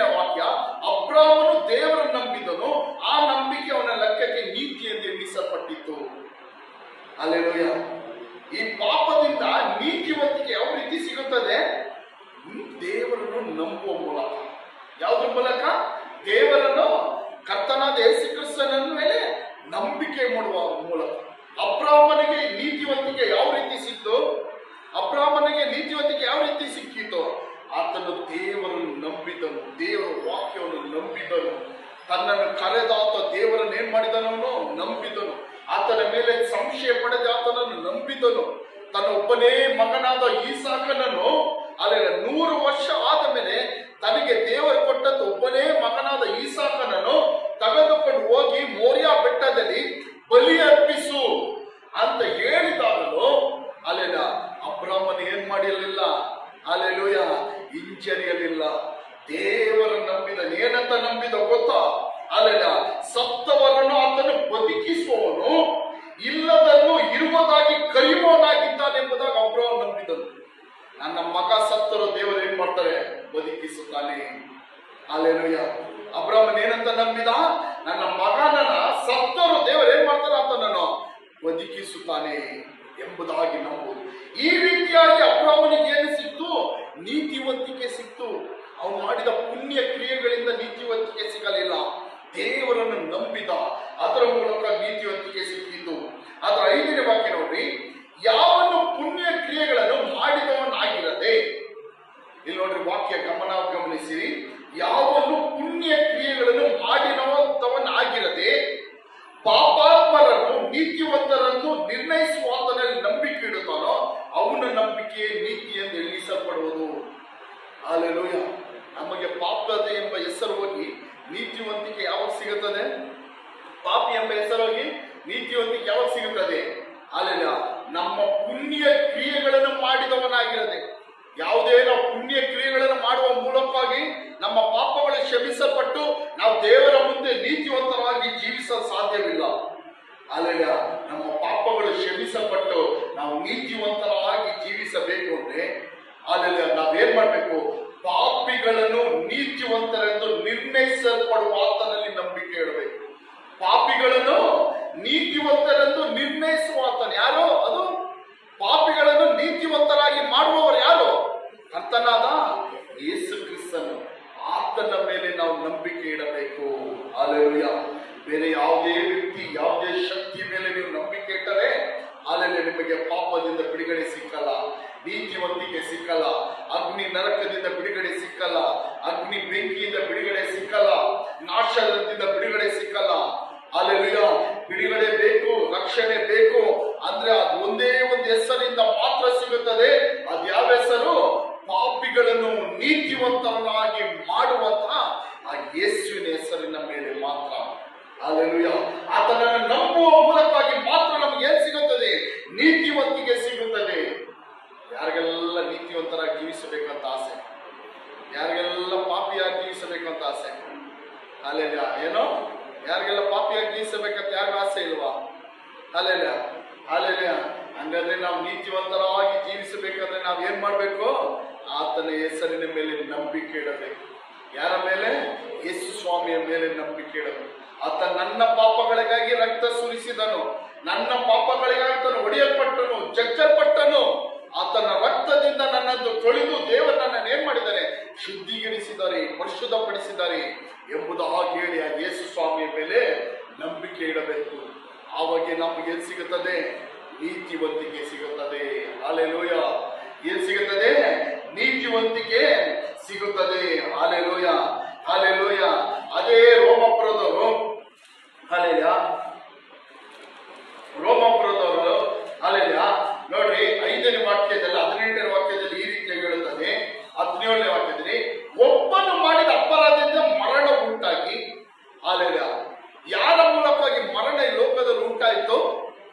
ಆದಾಮನು ಮಾಡಿದ ಪಾಪದ ಮೂಲಕವಾಗಿ, ಅವ್ವಾಳು ಮಾಡಿದ ಮೊದಲು ಮನುಷ್ಯರಾದ ಆದಾಮನ ಅವ್ವಾಳು ಮಾಡಿದ ಪಾಪದ ಮೂಲಕವಾಗಿ ಮರಣ ಈ ಲೋಕದಲ್ಲಿ ಉಂಟಾಯಿತು. ಯಾವುದ್ರ ಮೂಲಕ ಮರಣ ಬಂತಿಯೋ ಗೊತ್ತಾಯ್ತಾ? ಮರಣ ದೇವರು ಉಂಟು ಮಾಡಿರಲಿಲ್ಲ ಮನುಷ್ಯನಿಗೆ. ಯಾವುದ್ರ ಮೂಲಕ ಬಂತು ಮರಣ? ಪಾಪದ ಮೂಲಕ ಮರಣ ಬಂತು. ಪಾಪ ಯಾವುದ್ರ ಮೂಲಕ ಬಂತು? ಸೈತಾನನ ಮಾತಿಗೆ ಯಾವಾಗ ಕಿವಿಗೊಟ್ಟು ಆವಾಗ ಏನಾಯ್ತು? ಪಾಪ ಒಳಗಡೆ ಬಂತು. ಪಾಪ ಬಂದ ತಕ್ಷಣ ಪಾಪದ ಮೂಲಕ ಏನ್ ಬಂತು? ಮರಣದ ಬಂತು. ಅಲ್ಲ, ಈ ಮನುಷ್ಯನ ಮೂಲಕವಾಗಿ, ಆದಾಮನ ಮೂಲಕವಾಗಿ ನಮ್ಮೆಲ್ಲರಿಗೆ ಏನಾಯ್ತು? ಅಲ್ಲೆಲ್ಲ ಮರಣ ಉಂಟಾಯ್ತು, ಅವನು ಮಾಡಿದ ಪಾಪದ ನಿಮಿತ್ತವಾಗಿ. ಆದ್ರೆ ಕರ್ತನಾದ ಯೇಸು ಕ್ರಿಸ್ತನ ಮೂಲಕವಾಗಿ ನಮಗೇನು ಉಂಟಾಯ್ತು?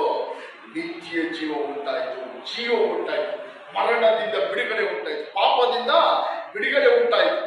ಆದಾಮನ ಮೂಲಕವಾಗಿ ನಮಗೇನು ಉಂಟಾಯ್ತು? ಪಾಪ ಬಂತು, ಪಾಪದ ಮೂಲಕವಾಗಿ ಮರಣ ಬಂತು. ಆದ್ರೆ ಕರ್ತನಾದ ಯೇಸು ಕ್ರಿಸ್ತನನ್ನು ನಂಬುವುದರ ಮೂಲಕವಾಗಿ ನಮಗೇನ್ ಸಿಗುತ್ತದೆ ಗೊತ್ತಾ? ಪಾಪದಿಂದ ಬಿಡುಗಡೆ, ಅಲ್ಲೆಲ್ಲ ಅಪರಾಧಗಳಿಂದ ಬಿಡುಗಡೆ, ಪಾಪಗಳು ಕ್ಷಮಿಸಲ್ಪಡುತ್ತದೆ, ಅಲ್ಲೆಲ್ಲ ದ್ರೋಹಗಳು ಕ್ಷಮಿಸಲ್ಪಡುತ್ತದೆ. ನಾವು ಮೊದಲೇ ಓದೋದ್ರಲ್ಲಿ ಯಾರು ಆಶೀರ್ವದಿಸಲ್ಪಟ್ಟರು? ಯಾರು ಧನ್ಯರು? ಪಾಪಗಳು ಕ್ಷಮಿಸಲ್ಪಟ್ಟವರೇ ಧನ್ಯರು. ಯಾರ ಪಾಪಗಳು ಕ್ಷಮಿಸಲ್ಪಟ್ಟಿದೆ ಅವನೇ ಯಾರು? ಧನ್ಯನು. ನಿಮ್ಮ ಪಾಪಗಳು ಕ್ಷಮಿಸಲ್ಪಟ್ಟರೆ ನಾವೇ ಆಶೀರ್ವದಿಸಲ್ಪಟ್ಟವರು. ಈ ಲೋಕದಲ್ಲಿ ನಾವು ಯಾವುದು ಇಲ್ಲದಿರಬಹುದು, ಏನೇ ಆಶೀರ್ವಾದ ಇಲ್ಲದವರಾಗಿರ್ಬೋದು, ಏನೇ ಅಂತಸ್ತುಗಳು, ಆಸ್ತಿ, ಐಶ್ವರ್ಯಗಳು ಈ ಲೋಕದಲ್ಲಿ ನಮಗೆ ಇಲ್ಲದವರಾಗಿರಬಹುದು. ಅಲ್ಲೆಲ್ಲೂಯ. ಬೇರೊಂದು ರೀತಿಯಲ್ಲಿ ಜೀವಿಸುವಂತ ಆಡಂಬರ ಜೀವನಗಳು ನಮಗೆ ಈ ಲೋಕದಲ್ಲಿ ಇಲ್ಲದಿರಬಹುದು. ಆದ್ರೆ ನಮ್ಮ ಪಾಪಗಳು ಕ್ಷಮಿಸಲ್ಪಟ್ಟರೆ ಪರಲೋಕ ರಾಜ್ಯದಲ್ಲಿ ನಾವೇ ಯಾರು? ಅಲ್ಲೆಲ್ಲೂಯ, ದೊಡ್ಡ ಆಶೀರ್ವದಿಸಲ್ಪಟ್ಟವರು. ಅಲ್ಲೆಲ್ಲೂಯ. ಪರಲೋಕ ರಾಜ್ಯದಲ್ಲಿ ಏನೋ ದೊಡ್ಡ ಆಶೀರ್ವದಿಸಲ್ಪಟ್ಟವರು. ನಾನು ಇವಾಗ ನಿಮ್ಗೊಂದು ಕೇಳ್ತೀನಿ, ಈ ಲೋಕದಲ್ಲಿ ಸಾವಿರಾರು ಕೋಟಿ ನಮಗಿರುತ್ತದೆ, 100 ಕೋಟಿ ಆಸ್ತಿ, ಹಣ, ಐಶ್ವರ್ಯ, ಮನೆ, ಒಳ್ಳೆ ಕೆಲಸ, ಬಿಸ್ನೆಸ್, ಒಳ್ಳೆ ಮಕ್ಕಳು, ಏನಕ್ಕೂ ಊಟಕ್ಕೆ ಕೊರತೆ ಇಲ್ಲ, ಯಾವ ವಸ್ತ್ರಗಳಿಗೂ ಕೊರತೆ ಇಲ್ಲ, ಯಾವ ಬಟ್ಟೆಗೂ ಕೊರತೆ ಇಲ್ಲ, ಎಲ್ಲಕ್ಕೂ ಏನಕ್ಕೂ ಕೊರತೆ ಇಲ್ಲ. ಆದ್ರೆ ಕೊನೆಗೆ ನಮ್ಮಲ್ಲಿ ಏನಿರುತ್ತದೆ? ಯಾವುದಕ್ಕೂ ಕೊರತೆ ಇಲ್ಲ. ಅದು ಏನಿರುತ್ತದೆ ಒಳಗಡೆ? ಪಾಪ ಇರುತ್ತದೆ. ಅಲ್ಲ, ಪಾಪ ಇರುತ್ತದೆ. ಏನೋ ಯಾವುದಕ್ಕೂ ಕೊರತೆ ಇಲ್ಲ. ಒಳ್ಳೆ ಕಾರ್ಗಳು, ಒಳ್ಳೆ ಬಂಗ್ಲೆ, ಒಳ್ಳೆ ಮನೆ, 100 ಕೋಟಿ ಆಸ್ತಿ ಇರುತ್ತದೆ, ಯಾವುದಕ್ಕೂ ಕೊರತೆ ಇಲ್ಲ. ಊಟ ಬಾ ಅಂದ್ರೆ ಬರುತ್ತದೆ ನಮ್ಮ ಮುಂದೆ. ಆ ರೀತಿ ಪ್ರತಿ ಕ್ಷಣದಲ್ಲೂ ಇಷ್ಟವಾದ ಊಟಗಳು, ಏನು ಲೋಕದಲ್ಲಿ ಏನಾಯ್ತ ಊಟಗಳೆಲ್ಲ ಸಿಗುತ್ತದೆ, ಯಾವುದಕ್ಕೂ ಕೊರತೆ ಇರಲ್ಲ. ಆದ್ರೆ ಒಳಗಡೆ ಏನಿರುತ್ತದೆ?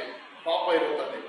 ಆದ್ರೆ ಇನ್ನೊಂದು ಕಡೆ ಇನ್ನೊಬ್ಬ ವ್ಯಕ್ತಿ ಏನಿರಲ್ಲ, ಫುಲ್ಲು ದರಿದ್ರ, ಊಟ ಇಲ್ಲ, ಬಟ್ಟೆ ಇಲ್ಲ, ಕಷ್ಟ, ರೋಗ, ವ್ಯಾಧಿಗಳು, ಅಲ್ಲೆಲ್ಲ ಒಳ್ಳೆ ಮನೆ ಇಲ್ಲ, ಆಸ್ತಿ ಇಲ್ಲ, ಒಳ್ಳೆ ಕೆಲಸ ಇಲ್ಲ. ಆದ್ರೆ ಅವನಲ್ಲಿ ಏನಿರಲ್ಲ? ಒಳಗಡೆ ಪಾಪ ಇರಲ್ಲ. ಅವನ ಪಾಪಗಳು ಕ್ಷಮಿಸಲ್ಪಡುತ್ತದೆ. ಈ 70 ಮನುಷ್ಯರಲ್ಲಿ ನೀವು ಯಾರು ಧನ್ಯರು, ಯಾರು ಆಶೀರ್ವದಿಸಲ್ಪಟ್ಟವರು ಅಂತ ಗೊತ್ತಿಲ್ಲ. ಇಬ್ಬರಲ್ಲಿ ಯಾರು ಆಶೀರ್ವದಿಸಲ್ಪಟ್ಟವರು? ಅಲ್ಲೆಲ್ಲ ಏನೋ ಆ ಕಷ್ಟದಲ್ಲಿರುವ ವ್ಯಕ್ತಿನೇ ಆಶೀರ್ವದಿಸಲ್ಪಟ್ಟವರು. ಈ ಲೋಕದಲ್ಲಿ ಅವನು ದರಿದ್ರನಾಗಿರಬಹುದು, ಈ ಲೋಕದಲ್ಲಿ ಅವನು ಐಶ್ವರ್ಯವಂತನಾಗಿರಬಹುದು. ಇನ್ನೊಬ್ಬ ವ್ಯಕ್ತಿ ಅಲ್ಲೆಲ್ಲೂಯ, ಅವನು ಎಲ್ಲೇ ಆ ದರಿದ್ರನ ಪರಲೋಕದಲ್ಲಿ ಆಶೀರ್ವದಿಸಲ್ಪಟ್ಟಾನ, ಐಶ್ವರ್ಯವಂತನಾಗಿರ್ತಾನೆ. ಅಲ್ಲೆಲ್ಲ ಐಶ್ವರ್ಯವಂತನು ಈ ಲೋಕದಲ್ಲಿ ಮಾತ್ರ ಏನವನು ಐಶ್ವರ್ಯವಂತನು. ಅಲ್ಲೆಲ್ಲ ಅವನು ನರಕದಲ್ಲಿ ದರಿದ್ರನಾಗಿ ಜೀವಿಸಬೇಕು ಉಳಿದ ಆಯುಸ್ಸುಗಳನ್ನು. ಅಲ್ಲೆಲ್ಲೂಯ, ಅಲ್ಲೆಲ್ಲ. ಅದೇ ಬೈಬಲಲ್ಲಿ ಒಂದು ಸ್ವಾಮಿಯನ್ನು ಯೇಸು ಸ್ವಾಮಿ ಹೇಳ್ತಾರೆ, ಒಬ್ಬ ಐಶ್ವರ್ಯವಂತನು ಒಬ್ಬ ಲಾಸರನ ಕುರಿತಾಗಿ. ಐಶ್ವರ್ಯವಂತನು ಯಾವ ರೀತಿ? ಪ್ರತಿದಿನ ಅವನ ಜೀವನ ಯಾವ ರೀತಿ? ವಿಧ ವಿಧವಾದ ಬಟ್ಟೆಗಳು, ವಿಧ ವಿಧವಾದ ಆಹಾರಗಳು ತಿಂದು ಯಾವುದೇ ಕೊರತೆ ಇಲ್ಲದೆ ಜೀವಿಸಿದ. ಒಂದು ದಿನ ಸತ್ತ, ಅವನೆಲ್ಲಿಗೋದ? ನರಕಕ್ಕೆ, ಅಗ್ನಿ ನರಕಕ್ಕೆ ಹೋದ. ಅದೇ ಅವನ ಮನೆ ಬಾಗಿಲಲ್ಲಿ ಲಾಸರ್ ಎಂಬ ಒಬ್ಬ ದರಿದ್ರ ಬಡ ಭಿಕ್ಷುಕನಿದ್ದ. ಅವನ ಮೈಯೆಲ್ಲ ಗಾಯ, ಮೈಯೆಲ್ಲ ಗಾಯ. ಆ ಗಾಯದಲ್ಲಿ ಬರುವ ಕ್ಯೂಗಳನ್ನು ನಾಯಿಗಳು ಏನ್ ಮಾಡ್ತಾ ಇರ್ತದೆ? ಬಂದು ನೆಕ್ಬಿಟ್ಟು ಹೋಗ್ತದೆ. ಅವನ ಮನೆ ಐಶ್ವರ್ಯದ ಮನೆ ಬಾಗಿಲಲ್ಲಿ ಅವ್ರು ತಂದು ಹಾಕುವಂತ ಏನಾದ್ರೂ ಉಳಿದ ಊಟವನ್ನು ಏನ್ ಮಾಡ್ತಾ ಇದ್ದ? ಅವನ ತಿನ್ಕೊಂಡು ಬದುಕ್ತಾ ಇದ್ದ. ಆದ್ರೆ ಅವನು ಒಂದು ದಿವಸ ಸತ್ತನು. ಅವನೆಲ್ಲಿಗೆ ಹೋದನು? ಅಲ್ಲೆಲ್ಲೂಯ, ಪರಲೋಕ ರಾಜ್ಯಕ್ಕೆ ಹೋದನು. Alleluia, alleluia. ಪಾಪ ನಮ್ಮ ಒಳಗಡೆ ಇದ್ದರೆ ಅದರ ಅಂತ್ಯ ಏನು? ಎಷ್ಟೇ ಲೋಕದಲ್ಲಿ ಐಶ್ವರ್ಯ ಇದ್ದರು, ಎಷ್ಟೇ ಲೋಕದಲ್ಲಿ ಹಣಕಾಸಲ್ಲಿ ಐಶ್ವರ್ಯವಾಗಿದ್ದರು, ನಮ್ಮ ಒಳಗಡೆ ಪಾಪ ಇದ್ದರೆ, ಆ ಪಾಪಗಳು ಕ್ಷಮಿಸಲ್ಪಟ್ಟಿಲ್ಲ ಅಂದ್ರೆ ನಮ್ಮ ಅಂತ್ಯ ಯಾವುದು? ನರಕ. ಅದು ಯಾರೇ ಆಗಿರಲಿ, ಅವನಿಗೆ ನರಕನೇ ಅವನ ಅಂತ್ಯ. ಪಾಪಗಳು ಕ್ಷಮಿಸಲ್ಪಟ್ಟಿಲ್ಲ ಅಂದ್ರೆ ಅವನ ಅಂತ್ಯ ನರಕ. ಅಲ್ಲೆಲ್ಲೂಯ. ನಾವು ಈ ಲೋಕದಲ್ಲಿರುವ ಕಷ್ಟದಲ್ಲಿ, ದುಃಖದಲ್ಲಿ ದರಿದ್ರರಾಗಿರ್ತೀವಿ, ಎಲ್ಲದಕ್ಕೂ ಕೊರತೆ ಉಳ್ಳವರಾಗಿರ್ತೀವಿ, ಅಗತ್ಯಗಳು ಸಂಧಿಸಲ್ಪಡದವರಾಗಿರ್ತೀವಿ, ರೋಗಿಗಳು, ಕಾಯಿಲೆ ಉಳ್ಳವರಾಗಿರ್ತೀವಿ. ಆದ್ರೆ ನಮ್ಮ ಪಾಪಗಳು ಕ್ಷಮಿಸಲ್ಪಟ್ಟಿದ್ದಾರೆ, ನಮ್ಮ ಪಾಪಗಳು ಕ್ಷಮಿಸಲ್ಪಟ್ಟರೆ ನಮ್ಮ ಅಂತ್ಯ ದಿನಗಳು ಎಲ್ಲಿ ಕಳಿಬಹುದು? ದೇವರ ರಾಜ್ಯದಲ್ಲಿ, ಪರಲೋಕದಲ್ಲಿ. ಹಾಲೆಲೂಯ. ಅದಕ್ಕೋಸ್ಕರ ನಾವು ಯೇಸುವನ್ನು ಆರಾಧಿಸುವುದು, ಅದಕ್ಕೋಸ್ಕರ ನಾವು ಯೇಸುವನ್ನು ಹಿಂಬಾಲಿಸುವುದು, ಅದಕ್ಕೋಸ್ಕರ ನೀವು ಯೇಸುವನ್ನು ಆರಾಧಿಸಿರಿ, ಅದಕ್ಕೋಸ್ಕರ ಯೇಸುವನ್ನು ಹುಡುಕಿರಿ, ಅದಕ್ಕೋಸ್ಕರ ಯೇಸುವನ್ನು ಏನ್ ಮಾಡಿರಿ? ಹಿಂಬಾಲಿಸಿರಿ. ಕಾರಣ ಯಾಕಂದ್ರೆ ಪಾಪಗಳನ್ನು ಕ್ಷಮಿಸೋಕೆ ಆತನೊಬ್ಬನಿಗೆ ಮಾತ್ರ ಏನಿದೆ? ಅಧಿಕಾರವಿದೆ. ಹಾಲೆಲೂಯ. ಪಾಪಗಳನ್ನು ಕ್ಷಮಿಸೋದು ಆತನೊಬ್ಬನಿಗೆ ಏನಿದೆ? ಅಧಿಕಾರ ಇದೆ. ಹಾಲೆಲೂಯ. ಅದಕ್ಕೋಸ್ಕರ ಸಭೆಗೆ ಬನ್ನಿ, ಅದಕ್ಕೋಸ್ಕರ ಯೇಸುವನ್ನು ಆರಾಧಿಸಿ. ಹಾಲೆಲೂಯ. ಎಲ್ಲರಿಗೆ ನೆನ್ಸ್ಕೊಬೇಕು, ನನ್ನ ಪಾಪಗಳು ಕ್ಷಮಿಸಲ್ಪಡ್ಬೇಕು ದೇವರೇ, ನನ್ನ ಮಕ್ಕಳ ಪಾಪಗಳು ಕ್ಷಮಿಸಲ್ಪಡ್ಬೇಕು, ನನ್ನ ತಂದೆ ತಾಯಿಗಳ ಪಾಪಗಳು ಕ್ಷಮಿಸಲ್ಪಡ್ಬೇಕು, ನನ್ನ ಅಣ್ಣ ತಮ್ಮಂದಿರ ಕುಟುಂಬದವರ ಪಾಪಗಳು ಕ್ಷಮಿಸಲ್ಪಡ್ಬೇಕು. ಹಾಲೆಲೂಯ. ಏನೋ ಕ್ಷಮಿಸಲ್ಪಡ್ಬೇಕು. ಅದೇ ನಮಗೆ ದೊಡ್ಡ ಆಶೀರ್ವಾದ, ಅದೇ ನಮಗೇನು ದೊಡ್ಡ ಆಶೀರ್ವಾದ. ನಾವೇನೇ ಕೋಟಿಗಟ್ಟಲೆ ಸೇರಿಸಿಟ್ರು ಅದೊಂದು ದಿನ ಏನಾಗುತ್ತದೆ? ಈ ಲೋಕದಲ್ಲಿ ನಾವು ಬಿಟ್ಟು ಹೋಗ್ಬೇಕು. ಕೋಟಿಗಟ್ಟಲೆ ಸೇರಿಸಿಟ್ರು ಏನೋ ಈ ಲೋಕದಲ್ಲಿ ನಾವು ಬಿಟ್ಟು ಹೋಗ್ಬೇಕು. ಅದು ಬೇರೆ ಯಾರೋ ಅನುಭವಿಸ್ತಾರೆ, ಅದು ನಾಶವಾಗಿ ಹೋಗುತ್ತದೆ. ಆದ್ರೆ ನಮ್ಮ ಪಾಪಗಳು ಕ್ಷಮಿಸಲ್ಪಟ್ಟರೆ, ಹಾಲೆಲೂಯ, ಎಲ್ಲರೂ ಹೇಳ್ರಿ, ನಮ್ಮ ಪಾಪಗಳು ಕ್ಷಮಿಸಲ್ಪಟ್ಟರೆ ನಾವೇ ಯಾರು? ಪರಲೋಕ ರಾಜ್ಯದಲ್ಲಿ ಆಶೀರ್ವದಿಸಲ್ಪಟ್ಟರು, ಧನ್ಯರು. ಹಾಲೆಲೂಯ. ನಾವೇ ಪರಲೋಕ ರಾಜ್ಯದಲ್ಲಿ ಆಶೀರ್ವದಿಸಲ್ಪಟ್ಟರು. ಹಾಲೆಲೂಯ, ಹಾಲೆಲೂಯ, ಹಾಲೆಲೂಯ. ಜ್ಞಾನೋಕ್ತಿಗಳು 28:13 ಹೇಳುತ್ತದೆ, ಯಾವನ ದ್ರೋಹಗಳು, ಯಾವನ ಏನೋ ಪಾಪಗಳನ್ನು ಮರೆ ಮಾಡಿಕೊಳ್ಳುವವನಿಗೆ ಏನಾಗುವುದಿಲ್ಲ? ಶುಭವಾಗುವುದಿಲ್ಲ. ನನ್ನ ಪಾಪಗಳನ್ನು ಮರೆ ಮಾಡಿಕೊಳ್ಳುವ, ಮುಚ್ಚಿಟ್ಟುಕೊಳ್ಳುವವನಿಗೆ ಏನು ಶುಭವಾಗುವುದಿಲ್ಲ. ಆದ್ರೆ ದೇವರ ಹತ್ರ ಅರಿಕೆ ಮಾಡಿ ಬಿಟ್ಟು ಬಿಡುವಾಗ ಅವನಿಗೆ ಏನ್ ಸಿಗುತ್ತದೆ? ಕರುಣೆ ದೊರೆಯುತ್ತದೆ. ಹಾಲೆಲೂಯ. ಕೃಪೆ ದೊರೆಯುತ್ತದೆ. ಹಾಲೆಲೂಯ. ಪಾಪಗಳೆಷ್ಟೇ ಘೋರವಾಗಿರಲಿ ಅದನ್ನ ಅರಿಕೆ ಮಾಡಿ ಬಿಟ್ಬಿಡ್ರಿ, ಅದನ್ನ ಮುಚ್ಚಿಟ್ಕೊಳ್ಬೇಡ್ರಿ ದೇವರ ಹತ್ರ. ನಾನು ಮಾಡ್ತಿರೋ ತಪ್ಪು ಯಾರು ನೋಡ್ತಾರೆ? ನನ್ನ ಮನೇಲಿ ನನ್ನ ತಂದೆ ತಾಯಿ ನೋಡ್ತಾರ, ನನ್ನ ಮಕ್ಕಳು ಗೊತ್ತಾಗುತ್ತಾ? ಅಲ್ಲೆಲ್ಲ ನನ್ನ ಅಣ್ಣ ತಮ್ಮದಿರುವ ನಮ್ಮ ಮನೆಯವ್ರಿಗೆ ಗೊತ್ತಾಗುತ್ತಾ? ನಮ್ಮ ಸಭೆ ಪಾಸ್ಟರ್ ಗೊತ್ತಾಗುತ್ತಾ ನಾನು ಮಾಡುವ ತಪ್ಪು ಅಂತ? ಅಲ್ಲೆಲ್ಲ ಹೇಳ್ಕೊಂಡು ಕಠಿಣವಾದ ಹೃದಯ ಮಾಡಿಟ್ಕೊಂಬೇಡ್ರಿ, ಕಠಿಣವಾಗಿ ಹೃದಯ ಮಾಡಿಟ್ಕೊಂಬೇಡ್ರಿ. Hallelujah, hallelujah. ಯಾರಿಗೆಲ್ಲ ಅರ್ಥ ಆಯ್ತು? ಅಲ್ಲೆಲ್ಲ ಕಠಿಣವಾಗಿ ಹೃದಯ ಮಾಡಿಟ್ಕೊಂಬೇಡ್ರಿ. ಹಾಲೆಲೂಯ. ಅವ್ರಿಗೆ ಶುಭವಾಗೋದು ಎಂಬುದಾಗಿ ದೇವರ ವಾಕ್ಯದಲ್ಲಿ ಹೇಳುದು. ಹಂಗಂದ್ರೆ ಅವ್ನಿಗೆ ಏನಾಗೋದಿಲ್ಲ? ಒಳ್ಳೇದಾಗುವುದಿಲ್ಲ, ನಾಶನವಾಗುತ್ತದೆ. ಹಾಲೆಲೂಯ. ಅದನ್ನ ಅರಿಕೆ ಮಾಡಿಬಿಡ್ರಿ, ಯೇಸು ಹತ್ರ ಅರಿಕೆ ಮಾಡ್ರಿ, ದೇವರ ಹತ್ರ ಅರಿಕೆ ಮಾಡ್ರಿ. ಎಂತ ಘೋರ ಪಾಪವಾಗ್ಲಿ, ಎಂತ ಘೋರ ಪಾಪವಾಗಿರ್ಲಿ, ಅಲ್ಲೆಲ್ಲ ಮನುಷ್ಯರು ನಿಮ್ಮನ್ನು ಕ್ಷಮಿಸದಂತ ಘೋರ ಪಾಪ ಆಗ್ಲಿ, ಈ ಲೋಕ ಇಲ್ಲ ಇವನನ್ನು ಕ್ಷಮಿಸಕ್ಕೆ ಆಗಲ್ಲ. ಈ ಲೋಕ ಏನನ್ನತ್ತೆ?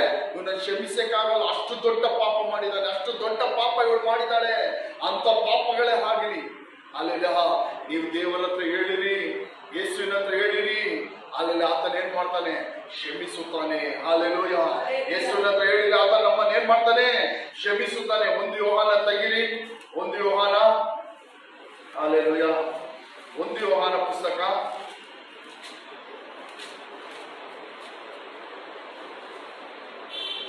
ಹಾಲೆಲೂಯ 7ನೇ ವಾಕ್ಯದಿಂದ ಹೋದಮ್ಮ. 1 ಯೋಹಾನ 1ನೇ ಅಧಿಕಾರ 7ನೇ ವಾಕ್ಯದಿಂದ.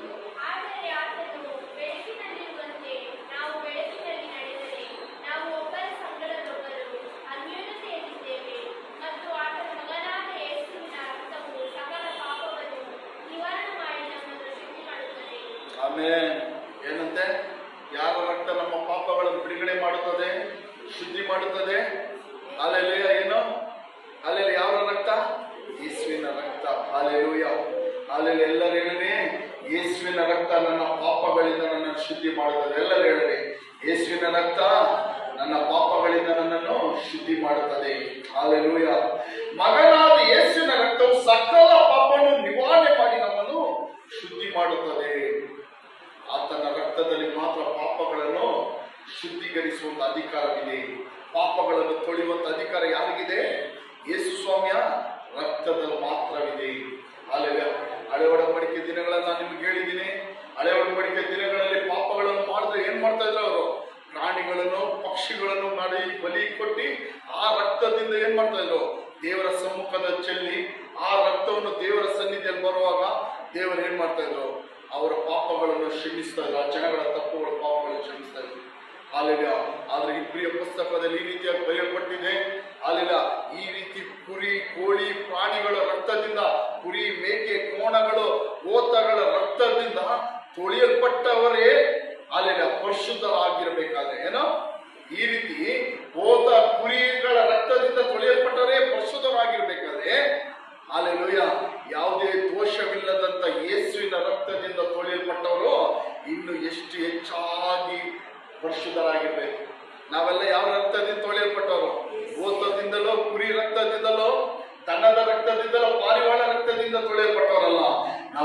ಕರ್ತನಾದ ಯೇಸು ಕ್ರಿಸ್ತನ ರಕ್ತದಿಂದ ತೊಳೆಯಲ್ಪಟ್ಟವರು.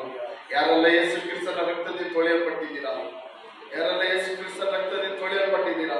ನೀವು ಯೇಸುವನ್ನು ನಂಬಿದ್ರೆ ಸಾಕು, ಯೇಸುವಿನ ಹತ್ರ ನಿಮ್ಮ ಪಾಪಗಳನ್ನು ಅರಿಕೆ ಮಾಡಿದ್ರೆ ಸಾಕು. ಅಲ್ಲೆಲ್ಲ ನಿಮ್ಮನ್ನು ಅದೇ ಕ್ಷಣದಲ್ಲಿ ಯೇಸು ಸ್ವಾಮಿ ಏನ್ ಮಾಡ್ತಾರೆ? ತನ್ನ ರಕ್ತದಿಂದ ತೊಳಿತಾರೆ. Hallelujah, hallelujah. ನೋಡ್ರಿ, ತನ್ನ ಮಗನಾದ ಯೇಸುವಿನ ರಕ್ತವು ಸಕಲ ಪಾಪಗಳನ್ನು ನಿವಾರಣೆ ಮಾಡಿ ನಮ್ಮನ್ನು ಶುದ್ಧಿ ಮಾಡುತ್ತದೆ. ಯಾವ ಪಾಪವನ್ನು ನಿವಾರಣೆ ಮಾಡಿ ಶುದ್ಧಿ ಮಾಡುತ್ತದೆ ಎಂಬುದಾಗಿ ದೇವರು ಹೇಳುತ್ತದೆ? ಸಕಲ ಪಾಪ. ಏನೋ ಯೇಸುವಿನ ನಮ್ಮನ್ನು ಶುದ್ಧಿ ಮಾಡಬೇಕು ಅಂದ್ರೆ ಯೇಸುವಿನ ರಕ್ತಕ್ಕೆ ಇಷ್ಟು ಪಾಪವನ್ನು ಮಾತ್ರ ಶುದ್ಧಿ ಮಾಡಕ್ಕಾಗುತ್ತದೆ, ಈ ಪಾಪನೆಲ್ಲ ಶುದ್ಧಿ ಮಾಡಕ್ಕಾಗಲ್ಲ ಅಂತ ಯಾವುದೇ ಲಿಮಿಟ್ ಇಲ್ಲ ಯೇಸುವಿನ ಹತ್ರ.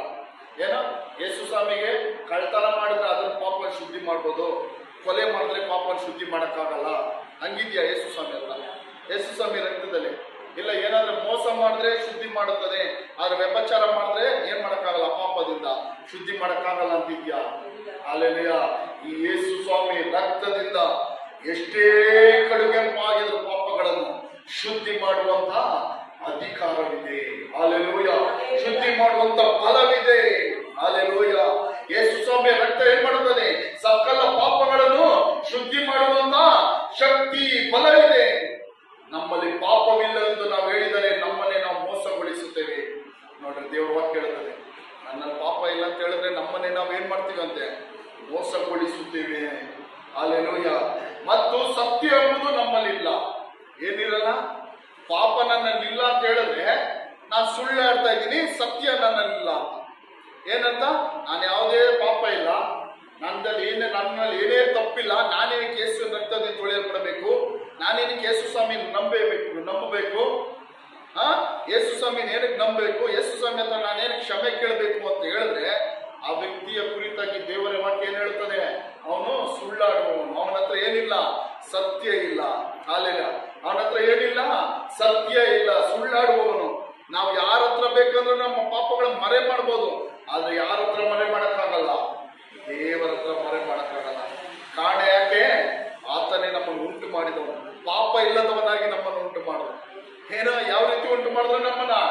ಯಾವುದೇ ಸ್ಕ್ರಾಚ್ ಇಲ್ಲದೆ, ಯಾವುದೇ ಡೆಂಟ್ ಇಲ್ಲದೆ, ಯಾವುದೇ ಕೊಳೆ ಇಲ್ಲದೆ ನಮ್ಮನ್ನು ಉಂಟು ಮಾಡಿದ್ರು ಆತನ ನಮ್ಮನ್ನ. ಆತನ ಬಳಿಯಲ್ಲಿ ನಾವು ಸುಳ್ಳು ಹೇಳಕ್ ಹೋಗ್ಬಾರ್ದು. ನಾವು ಅನೇಕರು ಏನ್ ಮಾಡ್ತೀವಿ? ನಾವು ಮನುಷ್ಯರ ಹತ್ರ ಸುಳ್ಳು ಹೇಳ್ತಾ ಇದೀವಿ ಅಂತ ಹೇಳ್ಬಿಟ್ಟು ದೇವರ ಹತ್ರ ಸುಳ್ಳು ಹೇಳ್ತೀನಿ. ದೇವರ ಹತ್ರ ಸುಳ್ಳು ಹೇಳ್ತೇನೆ, ನನ್ನಲ್ಲಿ ಏನೇ ಪಾಪ ಇಲ್ಲ ಅಂತ ದೇವರ ಹತ್ರ. ಮನುಷ್ಯರ ಹತ್ರ ಸುಳ್ಳು ಹೇಳೋದು ಮನುಷ್ಯರ ಹತ್ರ ಅಲ್ಲ, ಅದ್ ಯಾರ ಹತ್ರ ಅಂತ ತಿಳ್ಕೊಬೇಕು? ದೇವರ ಹತ್ರ. Hallelujah, hallelujah. ನೋಡ್ರಿ, ಅದು 9ನೇ ವಾಕ್ಯ. ನಮ್ಮ ಪಾಪಗಳನ್ನು ಒಪ್ಪಿಕೊಂಡು ಅರಿಕೆ ಮಾಡಿದ್ದಾರೆ. ನೋಡ್ರಿ, ಇದೇ ವಾಕ್ಯ ನೋಡ್ರಿ. ನಮ್ಮ ಪಾಪಗಳನ್ನು ಒಪ್ಪಿಕೊಳ್ಬೇಕೇನೋ? ಒಪ್ಪಿಕೊಳ್ಬೇಕು. ಆ ಒಂದು ಮನಸ್ಸು ನಮಗೆ ಬರ್ಬೇಕು. ಅಲ್ಲೆಲ್ಲ ಯೇಸುವಿನ ರಕ್ತದಿಂದ ತೊಳೆಯಲ್ಪಡ್ಬೇಕಂದ್ರೆ ಈ ಪಾಪಗಳಿಂದ ಕ್ಷಮಿಸಲ್ಪಟ್ಟಂತ ಆಶೀರ್ವಾದ ನಮಗೆ ಬೇಕು. ಅಂದ್ರೆ ಯಾರಿಗೆಲ್ಲ ಈ ಪಾಪದಿಂದ ಕ್ಷಮಿಸಲ್ಪಟ್ಟಂತ ಆಶೀರ್ವಾದ ಬೇಕು? ಕೈ ಎತ್ತಿ ನೋಡೋಣ. ನನ್ನ ಪಾಪಗಳಿಂದ ನನಗೆ ಕ್ಷಮಿಸಲ್ಪಟ್ಟಂತ ಆಶೀರ್ವಾದ ನನಗೆ ಬೇಕು. ಅಲ್ಲೆಲ್ಲ ಈ ಆಶೀರ್ವಾದ ನಮಗೆ ಬೇಕು ಅಂದ್ರೆ ನಾವ್ ಏನ್ ಮಾಡ್ಬೇಕು? ಪಾಪಗಳನ್ನು ಒಪ್ಪಿಕೊಂಡು ಅರಿಕೆ ಮಾಡ್ಬೇಕು. ಹೌದು ದೇವರೇ, ನಾವು ತಪ್ಪು ಮಾಡಿದೀವಿ. ದೇವ್ರ ಹತ್ರ ಹೋಗಿ ನಾವ್ ಏನ್ ಮಾಡ್ಬಾರ್ದು? ಅಲ್ಲೆಲ್ಲ ದೊಡ್ಡ ವೈರಾಗ್ಯ ಎಲ್ಲ ತೋರಿಸ್ಬಾರ್ದು. ನಾವು ಮಕ್ಳು ಏನ್ ಮಾಡ್ತೀವಿ? ತಂದೆ ತಾಯಿ ಹತ್ರ ವೈರಾಗ್ಯ ತೋರಿಸ್ತೀವಿ. ನಾವು ತಪ್ಪೇ ಮಾಡಿಲ್ಲ ಅಂತೀವಿ. ಮಕ್ಳು ಏನೋ ಒಂದು ತಪ್ಪು ಮಾಡಿರ್ತಾರೆ, ಅಲ್ಲೆಲ್ಲ ಮಕ್ಳು ಏನ್ ಮಾಡ್ತಾರೆ? ಮಾಡೇ ಇಲ್ಲ ಅಂತೀವಿ. ಮಾಡೇ ಇಲ್ಲ ಅಂತ ಏನ್ ಮಾಡ್ತೀವಿ? ವಾದಿಸ್ತೀವಿ ಮಕ್ಕಳು ಮನೇಲಿ. ಅಲ್ಲೆಲ್ಲ ಆದ್ರೆ ದೇವ್ರ ಹತ್ರ ಈ ವೈರಾಗ್ಯ ಎಲ್ಲ ತೋರ್ಸೋಕ್ ಹೋಗ್ಬಾರ್ದು. ಅಲ್ಲೆಲ್ಲ ಪ್ರತಿಯೊಂದು ಜೀವನದ ಪ್ರತಿಯೊಂದು ಸಾಸಿವೆ ಕಾಲಿನಷ್ಟು ನಮ್ಮ ಜೀವನದಲ್ಲಿ ನಡೆಯುವ ಕಾರ್ಯಗಳೆಲ್ಲ ಯಾರಿಗೂ ಗೊತ್ತು? ಯೇಸುವಿಗೆ ಗೊತ್ತು. ಅರಿಕೆ ಮಾಡಿದರೆ, ಹೌದು ದೇವರೇ, ನಾನು ತಪ್ಪು ಮಾಡಿದ್ದೀನಿ, ನಾನು ಪಾಪ ಮಾಡಿದ್ದೀನಿ, ಅಲ್ಲೆಲ್ಲ ನನ್ನ ಕ್ಷಮಿಸು ದೇವರೇ, ನನ್ನ ಕ್ಷಮಿಸು. ತಿರ್ಗಾ ನನ್ನ ನಿನ್ನ ಮಗನಾಗಿ, ನಿನ್ನ ಮಗಳಾಗಿ ನನ್ನನ್ನು ಮಾರ್ಪಡಿಸು. ನಿನ್ನ ರಕ್ತದಿಂದ ನನ್ನ ತೊಳೆಯಸಪ್ಪ. ಅಲ್ಲೆಲ್ಲ ಪಾಪದಿಂದ ನಾನು ಏನಾಗ್ತಾ ಇದ್ದೀನಿ? ಪಾಪದಿಂದ ನನಗೆ ಬಿಡುಗಡೆ ಬೇಕು ಎಂಬುದಾಗಿ ಅರಿಕೆ ಮಾಡಿದ್ರೆ ಆತನು ನಂಬಿಗಸ್ತನು, ನೀತಿವಂತನು. ಆದದ್ದರಿಂದ ನಮ್ಮ ಪಾಪಗಳನ್ನು ಕ್ಷಮಿಸಲ್ಪಟ್ಟು ಸಕಲ ಅನೀತಿಯನ್ನು ಪರಿಹರಿಸಿ ನಮ್ಮನ್ನು ಶುದ್ಧಿ ಮಾಡುವನು.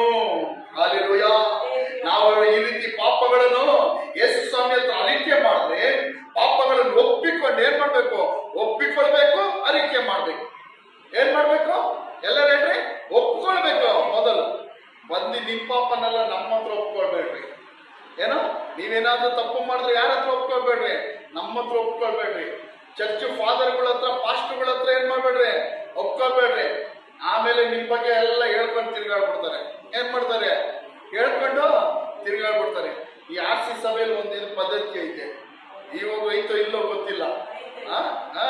ಏನೋ ಈ ಫಾದರು ಹತ್ ಕಡೆ ಗೋಡೆ, ಒಂದು ಗೋಡೆನ ಏನೋ ಒಂದು ಹತ್ ಕಡೆ ಇರ್ತಾರೆ, ಟೇಬಲ್ ಹತ್ ಕಡೆ, ಅಲ್ಲಿ ಒಂದು ಕಿಂಡಿ ತರ ಇರುತ್ತದೆ. ಇವನು ಹೋಗ್ಬಿಟ್ಟು ಏನ್ ಮಾಡ್ಬೇಕು, ನಾನು ಫಾದರ್ ನೆನ್ನೆ ಸ್ವಲ್ಪ ಎಣ್ಣೆ ಹೊಡ್ಬಿಟ್ಟೆ, ಕ್ಷಮಿಸ್ಬಿಡು, ಅದಕ್ಕೊಂದಿಷ್ಟು ಕಾಸು. ಫಾದರ್ ನಾನು ಅದ್ಯಾವುದೋ ಒಂದು ಸ್ತ್ರೀ ಜೊತೆ ತಪ್ಪಾಗಿ ನಡ್ಕೊಂಬಿಟ್ಟೆ, ಅದಕ್ಕೊಂದಿಷ್ಟು ಕಾಸು. ಫಾದರ್ ನಾನು ಸ್ವಲ್ಪ ಕಳ್ತನ ಮಾಡ್ಬಿಟ್ಟೆ. ಎಲ್ಲಿ ಕಳ್ತನ ಮಾಡಿದೆ, ಇಲ್ಲೇ ಚರ್ಚ್ ಉಂಡಿಯಲ್ಲಿ ಕಳ್ತನ ಮಾಡಿದೆ, ಚರ್ಚ್ ಉಂಡಿಯಲ್ಲಿ ಕಳ್ತನ ಮಾಡಿದೆ, ಅದಕ್ಕೊಂದಿಷ್ಟು ಕಾಸು. ಆ ಫಾದರ್ ಏನ್ ಮಾಡ್ತಾನೆ, ಏನ್ ಮಾಡ್ತಾನ ಅವನು, ಮನ್ಸಲ್ಲಿ ಇಟ್ಕೊಂಡು ಇಲ್ಲೇ ಕದ್ದಿದ್ಯಾ ಅಂದ್ಬಿಟ್ಟು ಏನ್ ಮಾಡ್ತಾನೆ, ಕ್ಷಮಿಸ್ತಾನ. ಅಲ್ಲೆಲ್ಲ ಮನುಷ್ಯರ ಹತ್ರ ನಮ್ಮ ಪಾಪಗಳನ್ನು ಒಪ್ಕೋಬೇಡ್ರಿ, ಮನುಷ್ಯರ ಹತ್ರ ಹೋಗಿ ಅರಿಕೆ ಮಾಡ್ಬೇಡ್ರಿ. ಎಷ್ಟೇ ಚೆನ್ನಾಗಿದ್ರು, ನಾನು ಇಷ್ಟು ತಪ್ಪು ಮಾಡಿದ್ದೀನಿ, ನಾವು ಪಾಸ್ಟರ್ ಹತ್ರ ಹೋಗಿ ಹೇಳ್ಬಿಟ್ರು, ಬಂದ್ಬಿಟ್ಟು ನನ್ನ ಹತ್ರ ನೀವೇನಾದ್ರು ನಾನು ಈ ರೀತಿ ಒಂದು ಕಳ್ತನ ಮಾಡಿದೆ ಬ್ರದರ್ ಅಂದ್ರೆ ನಾನೇನ್ ಮಾಡ್ತೀನಿ, ಹೋಗ್ಲಿ ಬಿಡಿ ಬ್ರದರ್, ಏನೋ ಚೆನ್ನಾಗಿರೋ ನೀವು ಚೆನ್ನಾಗಿ ನನ್ನ ಜೊತೆ ಚೆನ್ನಾಗಿರೋ ಏನ್ ಮಾಡ್ತೀನಿ, ಹೋಗ್ಲಿ ಬಿಡು, ನಾನು ಯಾರು ಹೇಳಲ್ಲ ಅಂತ ಹೇಳ್ಬಿಟ್ಟು ನೀವೇನಾದ್ರೂ ನನ್ನಿಂದ ದೂರ ಹೋಗೋದಕ್ಕೆ ಏನ್ ಮಾಡ್ತೀನಿ, ಏನ್ ಮಾಡ್ದ ಗೊತ್ತಾ, ಅವನು ಏನ್ ಮಾಡ್ದ ಗೊತ್ತಾ, ನನಗ್ ಬಂದು ಹೇಳ್ತಾನೆ, ಕಳ್ತನ ಮಾಡಿದಂದ್ರೆ ನನಗ್ ಬಂದು ಹೇಳ್ತಾನೆ. ಯಾರ ಹತ್ರ ಹೇಳ್ಬೇಡ್ರಿ, ಮನುಷ್ಯರ ಹತ್ರ. ಅಲ್ಲೆಲ್ಲೂಯ್ಯ, ಅಲ್ಲೇ ನಿಮ್ಮ ಹೃದಯವನ್ನು ನೋಡು, ದೇವರ ಹತ್ರ ಹೇಳಿರಿ, ಅಲ್ಲೇ ಆತನ ಹತ್ರ ಹೇಳಿರಿ. ಕಾರಣ ಯಾಕಂದ್ರೆ ಆತನು ನಂಬಿಗಸ್ತನು, ನೀತಿವಂತನಾಗಿರುವುದರಿಂದ ನಮ್ಮ ಪಾಪಗಳನ್ನು ಕ್ಷಮಿಸಲ್ಪಟ್ಟು ಸಕಲ ಅನೀತಿಯನ್ನು ಪರಿಹರಿಸಿ ನಮ್ಮನ್ನು ಶುದ್ಧಿ ಮಾಡುವನು. ಅಲ್ಲೆಲ್ಲೂಯ್ಯ, ನಮಗೊಬ್ಬರು ದೇವರಿದ್ದಾರೆ, ನಮಗೊಬ್ಬ ಕ್ಷಮಿಸುವ ದೇವರು ಮಾತ್ರ ಅಲ್ಲ, ಆತನ ನಂಬಿಗಸ್ತನು, ನೀತಿವಂತನು. ಮನುಷ್ಯನ ರೀತಿಯಲ್ಲಿ ನಮ್ಮ ಕೊರತೆಗಳು, ನಮ್ಮ ಪಾಪಗಳನ್ನು ಅವ್ರ ಹತ್ರ ಹೇಳುವಾಗ ಆತನ್ನು ಏನ್ ಮಾಡಲ್ಲ, ಎಲ್ಲರ ಹತ್ರ ಹೇಳ್ಕೊಂಡ್ ತಿರ್ಗಾಡಲ್ಲ, ಎಲ್ಲರ ಹತ್ರ ಹೇಳ್ಕೊಂಡ್ ತಿರ್ಗಾಡಲ್ಲ. ಮನುಷ್ಯರು ಏನ್ ಮಾಡ್ತಾರೆ, ನಮ್ಮ ಯಾವುದೋ ಒಂದು ತಪ್ಪು, ಯಾವುದೋ ಒಂದು ಪಾಪ ಕೊರತೆಗಳನ್ನು ಕಾಣುವಾಗ ಮನುಷ್ಯರು ಏನ್ ಮಾಡ್ತಾರೆ, ಎಲ್ಲರ ಹತ್ರ ಹೇಳ್ಕೊಂಡ್ ತಿರ್ಗಾಡ್ತಾರೆ. ಅವ್ರು ನೋಡ್ದ ಸಭೆಗೆ ಬರ್ತಾನೆ, ಅವ್ರು ನೋಡ್ದ ಸಭೆಗೆ ಬರ್ತಾನೆ, ಈ ರೀತಿ ಎಲ್ಲ ತಪ್ಪು ಮಾಡ್ತಾನೆ, ಈ ರೀತಿ ಎಲ್ಲ ಪಾಪ ಮಾಡ್ತಾನೆ ಎಂಬುದಾಗಿ ಏನ್ ಮಾಡ್ತಾರೆ, ಹೇಳ್ಕೊಂಡು ತಿರುಗಾಡ್ತಾರೆ. ಆದ್ರೆ ನಮಗಿರುವಂತ ದೇವರು ಯಾರು, ಎಲ್ಲರೂ ಹೇಳ್ರಿ, ನಂಬಿಗಸ್ತನು. ಹೇಳ್ರಿ, ನಂಬಿಗಸ್ತನು. ಆತನ ನಂಬಬಹುದು, ನೀವು ಏನ್ ಮಾಡ್ಬೋದು, ಆತನನ್ನು ಏನಕ್ಕಾದ್ರೂ ನಂಬಬಹುದು. Alleluia, alleluia. ನಂಬಿರಿ, ಆತನ ನಂಬಿರಿ. ಆತ ನಂಬಿಕೆಗೆ ಯೋಗ್ಯನು, ನಂಬಿಕೆಗೆ ಆತನ ಏನು ಅರ್ಹನು. ಆತ ನಂಬಿಗಸ್ತನು. ನಮಗಿರುವ ದೇವರು ನಂಬಿಗಸ್ತನು ಆತನು. ಅಲ್ಲಿ ಆತನ ನಂಬಿ ಏನ್ ಬೇಕಾದ್ರೆ ನನ್ನ ಹತ್ರ ಹೇಳಿರಿ, ಏನ್ ಬೇಕಾದ್ರೆ ನನ್ನ ಆತನ ಹತ್ರ ಕೇಳಿರಿ. ಕಾರಣ ಆತನ ಏನಂದ್ರೆ ನಿಮಗೆ ನಿತ್ಯನಾದ ತಂದೆ ಆತನು, ಪರಲೋಕ ತಂದೆ ಆತನು. ಆತನ ನಂಬಿರಿ, ಲೋಕವನ್ನು ನಂಬುವುದು ಬಿಡಿರಿ. ಅಲ್ಲೆಲೂಯ್ಯ, ಲೋಕವನ್ನು ನಂಬುವುದು ಬಿಡಿರಿ. ಅಲ್ಲೆಲೂಯ್ಯ, ದೇವರನ್ನು ನಂಬಿರಿ, ಯೇಸುವನ್ನು ನಂಬಿರಿ.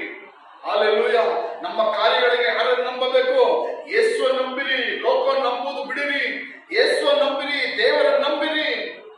ಅಲ್ಲೆಲೂಯ್ಯ, ಆತನ ನಂಬಿಕಸ್ತನು, ನೀತಿವಂತನಾಗಿರುವುದರಿಂದ ನಮ್ಮ ಪಾಪಗಳನ್ನು ಕ್ಷಮಿಸಲ್ಬಿಟ್ಟು ಸಕಲ ಅನೀತಿಯನ್ನು ಪರಿಹರಿಸಿ ನಮ್ಮನ್ನು ಶುದ್ಧ ಮಾಡುವನು. Alleluia, alleluia.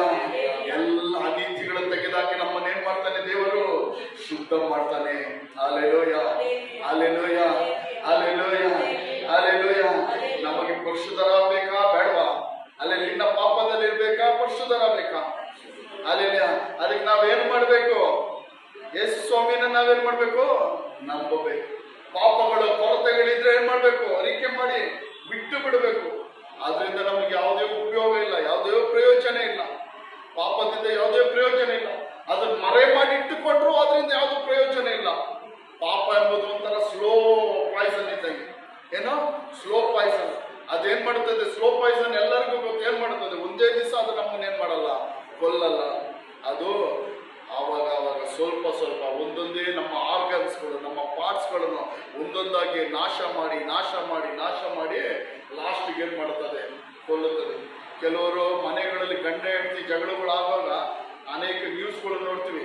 ಗಂಡ ಹೆಂಡತಿಗೆ ಸ್ಲೋ ಪಾಯ್ಸನ್ ಹಾಕ್ಕೊಡೋದು, ಹೆಂಡತಿ ಗಂಡಿನ ಸ್ಲೋ ಪಾಯ್ಸನ್ ಹಾಕ್ಕೊಡೋದು. ಅಲ್ಲೆಲ್ಲ ಒಂದ್ಸಾರಿ ರೀಸೆಂಟ್ ಆಗಿ ಒಂದು ಪೇಪರಲ್ಲಿ ನ್ಯೂಸ್ ನೋಡಿದೆ. ಆ ಒಂದು ಹೆಂಡತಿ, ಆ ಹೆಂಡತಿ ಮದುವೆ ಆಗೈತೆ. ಮದುವೆ ಆದ್ಮೇಲೂ ತನಗೆ ಒಂದು ಅಕ್ರಮ ಸಂಬಂಧ ಇರುವ ನಿಮಿತ್ತವಾಗಿ ಆ ಗಂಡನ ಸಾಯಿಸೋದಕ್ಕೋಸ್ಕರ ಈ ಗಾಜು ಪುಡಿ ಪುಡಿ ಪುಡಿ ಮಾಡಿ ಊಟದಲ್ಲಿ ಏನ್ ಮಾಡ್ತಾ ಇದ್ದಂತೆ, ಹಾಕೊಟ್ಲಂತೆ. ಊಟದಲ್ಲಿ ಏನ್ ಮಾಡ್ದಂತೆ, ಹಾಕೊಟ್ಲಂತೆ. ಅವ್ನು ತಿಂದ ಸುಮಾರು ತಿಂಗಳು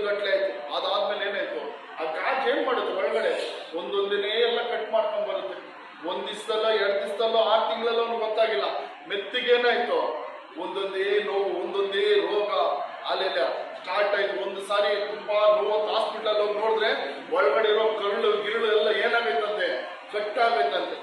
ಅಲ್ಲೆಲ್ಲ ಕಟ್ಟಾಗೈತಂತೆ. ಇದೇ ಸ್ಲೋ ಪಾಯ್ಸನ್ ಅನ್ನೋದು ಮಾಡುವ ಕೆಲಸ. ಅದೇ ರೀತಿ ನಮ್ಮ ಒಳಗಡೆ ಪಾಪ ಹಂಗೇ ಇದ್ರೆ ಏನಾಗುತ್ತದೆ, ನಮ್ಮ ಆತ್ಮನು ಕೊಲ್ಲುತ್ತದೆ. ನಮಗ್ ಗೊತ್ತಿದ್ದು ನಾವು ಹಂಗೇ ಅದನ್ನ ಇಟ್ಕೊಂಡಿದ್ರೆ ಸಾಕ್ಬಾರ್ದು. ಪಾಪವನ್ನು ನಾವೇನ್ ಮಾಡ್ಬಾರ್ದು, ಸಾಕ್ಬಾರ್ದು. ಯಾವುದೇ ಕಾರಣಕ್ಕೆ ಅದನ್ನ ಬಿಟ್ಟು ಬಿಡ್ಬೇಕು. ಪಾಪವನ್ನು ಏನ್ ಮಾಡ್ಬೇಕು, ಬಿಟ್ಟು ಬಿಡ್ಬೇಕು.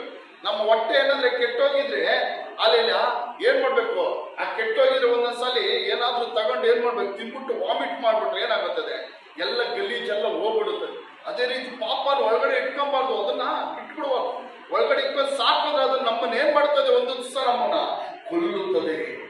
ಹಲ್ಲೆಲೂಯ, ಕೊಲ್ಲುತ್ತದೆ. ಹಲ್ಲೆಲೂಯ, ಹಲ್ಲೆಲೂಯ. ಅದೇ ಒಂದು ಯೋಹಾನ 2ನೇ ಅಧಿಕಾರ 2ನೇ ವಾಕ್ಯ ನಾನು ಓದುತ್ತೀನಿ ನೋಡಿರಿ.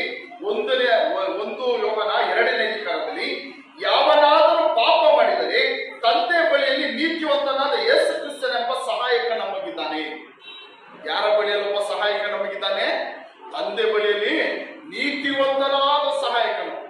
ಯೇಸು ಸ್ವಾಮಿ ಯಾರು? ನಂಬಿಗಸ್ತನು, ನೀತಿವಂತನು, ಸಹಾಯಕ ನಮಗಿದ್ದಾನೆ. ಆತ ನಮ್ಮ ಪಾಪಗಳನ್ನು ನಿವಾರಣೆ ಮಾಡುವ ಯಜ್ಞವಾಗಿದ್ದಾನೆ. ನಮ್ಮ ಪಾಪಗಳ ಮಾತ್ರವಲ್ಲದೆ ಸಕಲ ಲೋಕದ ಪಾಪಗಳ ಸಹ ನಿವಾರಣೆ ಮಾಡುತ್ತಾನೆ. ಹಲ್ಲೆಲೂಯ.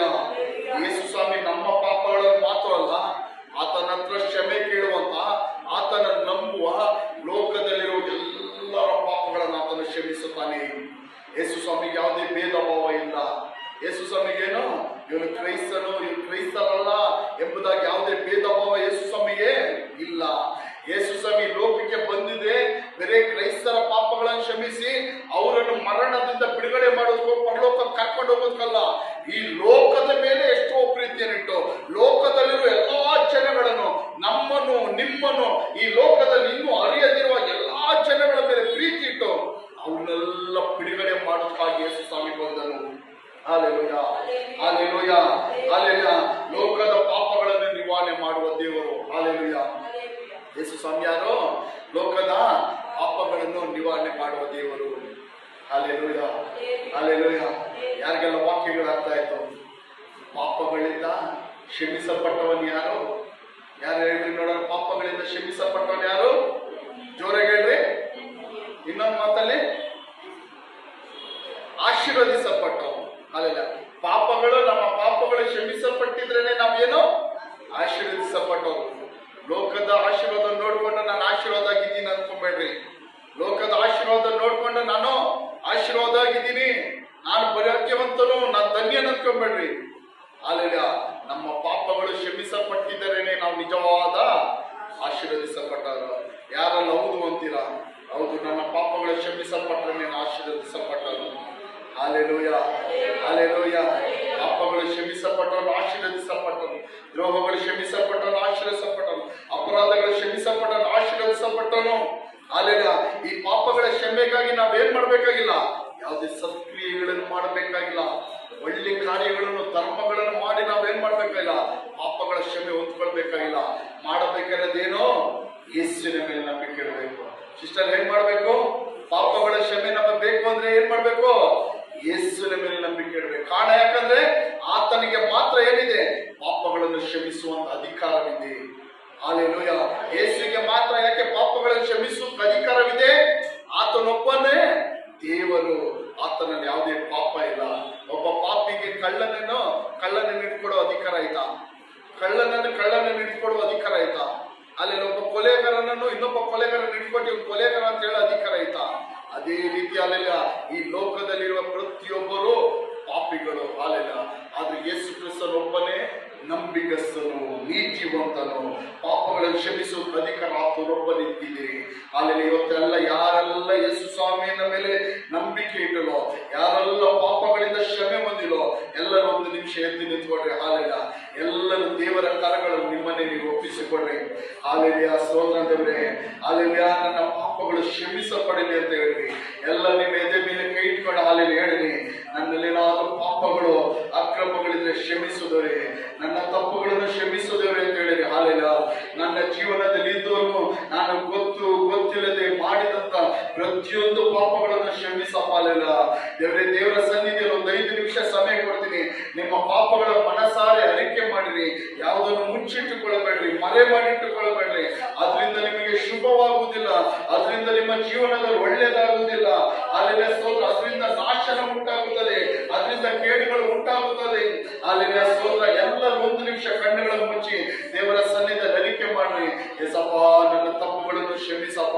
ನೀನ್ ಹೇಳಿದೆಲ್ಲ, ನನ್ನ ನಂಬಿಕಸ್ತನು ನೀತಿವಂತನ. ಆತನ ನಂಬಿರಿ, ಆತನ ನಂಬಿರಿ. ಆತನ ನಂಬಿ ನೀವು ಏನ್ ಬೇಕಂದ್ರೆ ಆತನ ಬಳಿಯಲ್ಲಿ ಕೇಳಬಹುದು. ಆತನ ನಂಬಿರಿ. ಹಾಲೆ ಆತನ ನಂಬಿಕಸ್ತನಾದ ದೇವರು. ಆತನ ಬಳಿಯಲ್ಲಿ ನಂಬಿ ನಿಮ್ಮ ಪಾಪಗಳನ್ನು ಹೇಳಿರಿ. ದೇವರೇ, ಈ ಪಾಪಗಳಿಂದೆಲ್ಲ ನನಗೆ ಬಿಡುಗಡೆ ಬೇಕಪ್ಪ. ಈ ಪಾಪಗಳಿಂದ ನಾನು ಬಿಡುಗಡೆ ಬೇಕು. ಈ ಪಾಪಗಳು ದೇವರೇ ನನ್ನ ವರ್ಷಗಟ್ಟಲೆ ಆಳ್ವಿಕೆ ಮಾಡ್ತದೆ. ಈ ಪಾಪಗಳಿಂದ ನಾನು ಎಷ್ಟೋ ಬಿಡುಗಡೆ ಪಡೆದುಕೊಳ್ಬೇಕು ಅಂತ ದೇವರೇ ನಾನು ಪ್ರಯತ್ನ ಪಟ್ಟರು ನನಗೆ ಆಗುತ್ತಿಲ್ಲ. ದೇವರೇ, ದೇವರೇ ನೀನು ಕ್ಷಮಿಸಪ್ಪ, ನೀನ್ ಸಹಾಯ ಮಾಡು. ಈ ಪಾಪಗಳಿಂದ ನನ್ನನ್ನು ಕ್ಷಮಿಸು. ಈ ಪಾಪಗಳಿಂದ ನನ್ನನ್ನು ಬಿಡುಗಡೆ ಮಾಡು. ಈ ಪಾಪಗಳಿಂದ ನನ್ನನ್ನು ಬಿಡುಗಡೆ ಮಾಡಿದವರೇ, ನನ್ನನ್ನು ಕ್ಷಮಿಸಿದವರೇ. ಹಲ್ಲೆಲೂಯಾ. ದೇವರೇ, ನನ್ನನ್ನು ಬಿಡುಗಡೆ ಮಾಡು, ನನ್ನನ್ನು ಕ್ಷಮಿಸು. ಹಲ್ಲೆಲೂಯಾ. ದೇವರೇ ಎಂಬುದಾಗಿ ಹೇಳಿರಿ. ಪ್ರತಿಯೊಬ್ಬರು ಹೇಳಿರಿ. ಆತನ ನಂಬಿಕಸ್ತನು ನೀತಿವಂತನಾದ ದೇವರು. ಹಲ್ಲೆಲೂಯಾ. ತನ್ನ ಮಗನಾದ ಯೇಸು ಕ್ರಿಸ್ತನ ರಕ್ತದಿಂದ ನಮ್ಮ ಸಕಲ ಪಾಪಗಳನ್ನು ತೊಳೆದು ಶುದ್ಧೀಕರಿಸಲು ಆತನ ರಕ್ತದಲ್ಲಿ ಬಲ ಉಂಟು, ಶಕ್ತಿ ಉಂಟು. ಹಲ್ಲೆಲೂಯಾ. ಸ್ತೋತ್ರ. ಯಾವುದೇ ಕಾರಣ ನಿಮ್ಮ ಜೀವನದಲ್ಲಿ ಗೊತ್ತಿಲ್ಲದಿರುವ ಯಾವುದೇ ತಪ್ಪುಗಳು, ಪಾಪಗಳ ಕಾರ್ಯಗಳು, ದೇವರಿಗೆ ಇಷ್ಟವಿಲ್ಲದ ಕಾರ್ಯಗಳು ನಿಮ್ಮ ಜೀವನಗಳಲ್ಲಿ ಇದ್ದರೆ ಅದನ್ನು ಮರೆ ಮಾಡಬೇಡಿರಿ. ಅದನ್ನು ದೇವರ ಹತ್ರ ಒಪ್ಪಿಸಿ ಹೇಳಿ ಬಿಟ್ಟು ಬಿಡಿರಿ. ದೇವರ ಕರುಣೆಯನ್ನು ಹೊಂದಿಕೊಳ್ಳಿರಿ, ದೇವರ ಕೃಪೆಯನ್ನು ಹೊಂದಿಕೊಳ್ಳಿರಿ. ದೇವರ ಕೃಪೆ ತುಂಬಾ ದೊಡ್ಡದು. ದೇವರ ಕೃಪೆ ತಾತ್ಸಾರ ಮಾಡಬೇಡ್ರಿ. ದೇವರ ಕೃಪೆ ತಾತ್ಸಾರ ಮಾಡಿಬೇಡಿರಿ. ಅಲ್ಲಿ ಕರುಣೆಯನ್ನು ಹೊಂದಿಕೊಳ್ಳಿರಿ. ಕಲ್ಲಾದ ಮನಸ್ಸುಗಳ ಹೃದಯಗಳನ್ನು ತೆಗೆದುಹಾಕಿರಿ. ಅಲ್ಲಿ ದೇವರ ಕರಗಳಲ್ಲಿ ಒಪ್ಪಿಸಿಕೊಡ್ರಿ. ದೇವರಿಗೆ ಸರೆಂಡರ್ ಆಗಿರಿ. ದೇವರಿಗೆ ಸರೆಂಡರ್ ಆಗಿರಿ. ದೇವರಿಗೆ ತಗ್ಗಿಸಿಕೊಳ್ಳಿರಿ. ಆಗ ಆತ ನಿಮ್ಮನ್ನು ಮೇಲೆ ಕೆತ್ತುವನು. ಅಲ್ಲೆಲ್ಲಾ ನಿಮ್ಮ ಜೀವನದಲ್ಲಿ ಒಂದು ಬೇರು ಬೇಕಾ, ಆತನಿಗೆ ತಗ್ಗಿಸಿಕೊಳ್ಳಿರಿ. ಆತನಿಗೆ ಸರೆಂಡರ್ ಆಗಿರಿ. ನಿಮ್ಮ ಜೀವನದಲ್ಲಿ ನಡೆಯುವ ತಪ್ಪುಗಳು, ಪಾಪಗಳ ಕೊರತೆಗಳನ್ನು ಆತನ ಅರಿಕೆ ಮಾಡಿ ಬಿಟ್ಟು ಬಿಡಿರಿ. Hallelujah, hallelujah, hallelujah. ದೇವರೇ ಸ್ತೋತ್ರ. ದೇವರೇ, ಯಾರ ಪಾಪಗಳು ಕ್ಷಮಿಸಲ್ಪಟ್ಟಿದೆಯೋ ಅವನು ಆಶೀರ್ವದಿಸಲ್ಪಟ್ಟರು. ಹಲ್ಲೆಲೂಯಾ. ನಿಮ್ಮ ಪಾಪಗಳು ಕ್ಷಮಿಸಲ್ಪಟ್ಟಿರೋರಾದರೆ ನಾವೇ ಆಶೀರ್ವದಿಸಲ್ಪಟ್ಟರು, ನಾವೇ ಧನ್ಯರು. ದಾವೀದನ ರಸನೆ ಹೇಳುತ್ತಾನೆ. ಹಲ್ಲೆಲೂಯಾ. ಎಷ್ಟೋ ತಪ್ಪುಗಳು, ಪಾಪಗಳನ್ನು ಮಾಡ್ದ, ದೇವರ ವಿರುದ್ಧವಾದ ಕಾರ್ಯಗಳನ್ನು ಮಾಡ್ದ, ದೇವರಿಗೆ ಇಷ್ಟವಿಲ್ಲದ ಅನೇಕ ಕಾರ್ಯಗಳನ್ನು ಮಾಡ್ದ. ಕೊನೆಗೆ ಆತನ ದೇವರ ಹತ್ರ ಕ್ಷಮೆ ಕೇಳಿ, ದೇವರ ಹತ್ರ ಅದನ್ನು ತಗ್ಗಿಸಿಕೊಂಡು, ಅಲ್ಲೆಲ್ಲ ದೇವರ ಮುಂದೆ ನಾನು ಏನಿಲ್ಲ ಎಂಬುದಾಗಿ ಸರೆಂಡರ್ ಆಗಿ ಕೊನೆಯದಾಗಿ ಹೇಳ್ತಾನೆ. ಪಾಪಗಳು ಕ್ಷಮಿಸಲ್ಪಟ್ಟವನೇ ಧನ್ಯನು. ಪಾಪಗಳು ಕ್ಷಮಿಸಲ್ಪಟ್ಟವನೇ ಧನ್ಯನು. ಪಾಪಗಳು ಪರಿಹಾರವಾದವನೇ ಧನ್ಯನು. ದ್ರೋಹಗಳ ಪರಿಹಾರವಾದವನೇ ಧನ್ಯನು. ಯಾರು ಅಲ್ಲೆಲ್ಲ ನೀತಿವಂತರಲ್ಲ, ಆದ್ರೆ ಯೇಸು ಕ್ರಿಸ್ತ ನಮ್ಮನ್ನು ನೀತಿವಂತರಾಗಿ ಮಾಡಿದ್ದಾರೆ. ತನ್ನ ರಕ್ತದಿಂದ ನೀತಿವಂತರಾಗಿ ಮಾಡಿದರೆ, ತನ್ನ ನಂಬುವ ಮೂಲಕವಾಗಿ ನಮ್ಮನ್ನು ಪಾಪದಿಂದ ಬಿಡುಗಡೆ ಮಾಡಿ ನಮ್ಮನ್ನು ಯೇಸು ಕ್ರಿಸ್ತ ನೀತಿವಂತ ಮಾಡಿದ್ದಾನೆ. ಅಬ್ರಹಾಮನ ನಂಬಿಕೆಯಿಂದಲೇ ನೀತಿವಂತನೆಂಬುದಾಗಿ ಎನಿಸಿಕೊಂಡನು. ಅದೇ ರೀತಿ ಯೇಸು ಕ್ರಿಸ್ತನ ಮೇಲೆ ನಂಬಿಕೆ ಇಡುವ ನೀವು ಯಾರಾದ್ರೂ ಯೇಸು ಕ್ರಿಸ್ತನ ಮೇಲೆ ನಂಬಿಕೆ ಇಡುವುದಾದ್ರೆ, ಯೇಸು ಕ್ರಿಸ್ತನ ಶಕ್ತಿಯ ಮೇಲೆ, ಆತನ ಹೆಸರಿನ ಮೇಲೆ, ಆತನ ರಕ್ತದ ಶಕ್ತಿಯ ಮೇಲೆ ನಂಬಿಕೆ ಇಡುವುದಾದರೆ ನಿಮ್ಮ ಪಾಪಗಳು ಕ್ಷಮಿಸಲ್ಪಟ್ಟು ನೀವು ನೀತಿವಂತರಾಗುತ್ತೀರಾ. ಅಲ್ಲಲ್ಲಿ ಆ ಪಾಪಗಳು ತುಂಬಾ ಘೋರವಾದವು. ಬಿಟ್ಟು ಬಿಡಿರಿ, ಬಿಟ್ಟು ಬಿಡಿರಿ. ಅಲ್ಲೆಲ್ಲ ಸ್ತೋತ್ರ. ಪಾಪಗಳು ಬಿಟ್ಟು ಬಿಡಿರಿ.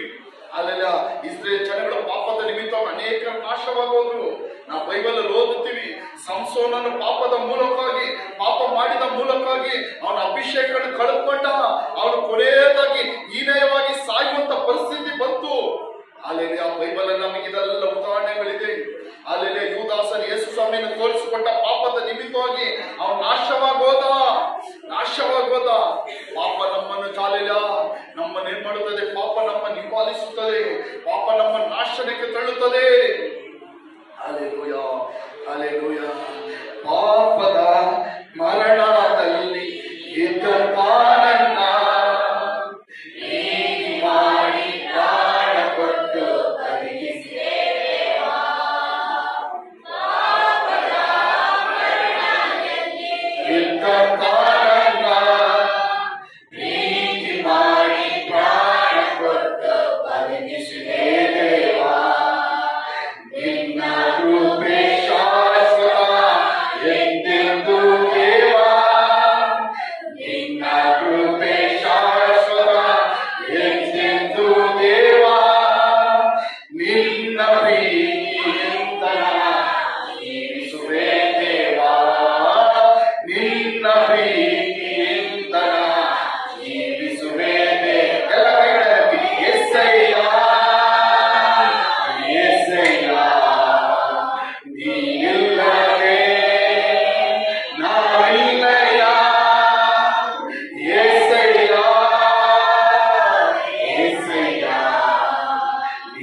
ಆಶೀರ್ವಾದ.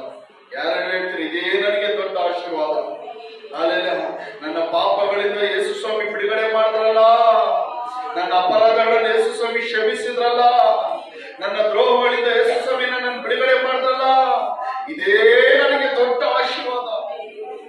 ಅಲ್ಲೆಲ್ಲ ಇದೇ ನನಗೆ ದೊಡ್ಡ ಆಶೀರ್ವಾದ, ಇದೇ ನನಗೆ ದೊಡ್ಡ ಆಶೀರ್ವಾದ ಅಂತ ಹೇಳೋರು ಜೋರಾಗಿ ಆಮೇಲೆ ಹೇಳಿದೆ. ಇದೇ ನನಗೆ ದೊಡ್ಡ ಆಶೀರ್ವಾದ.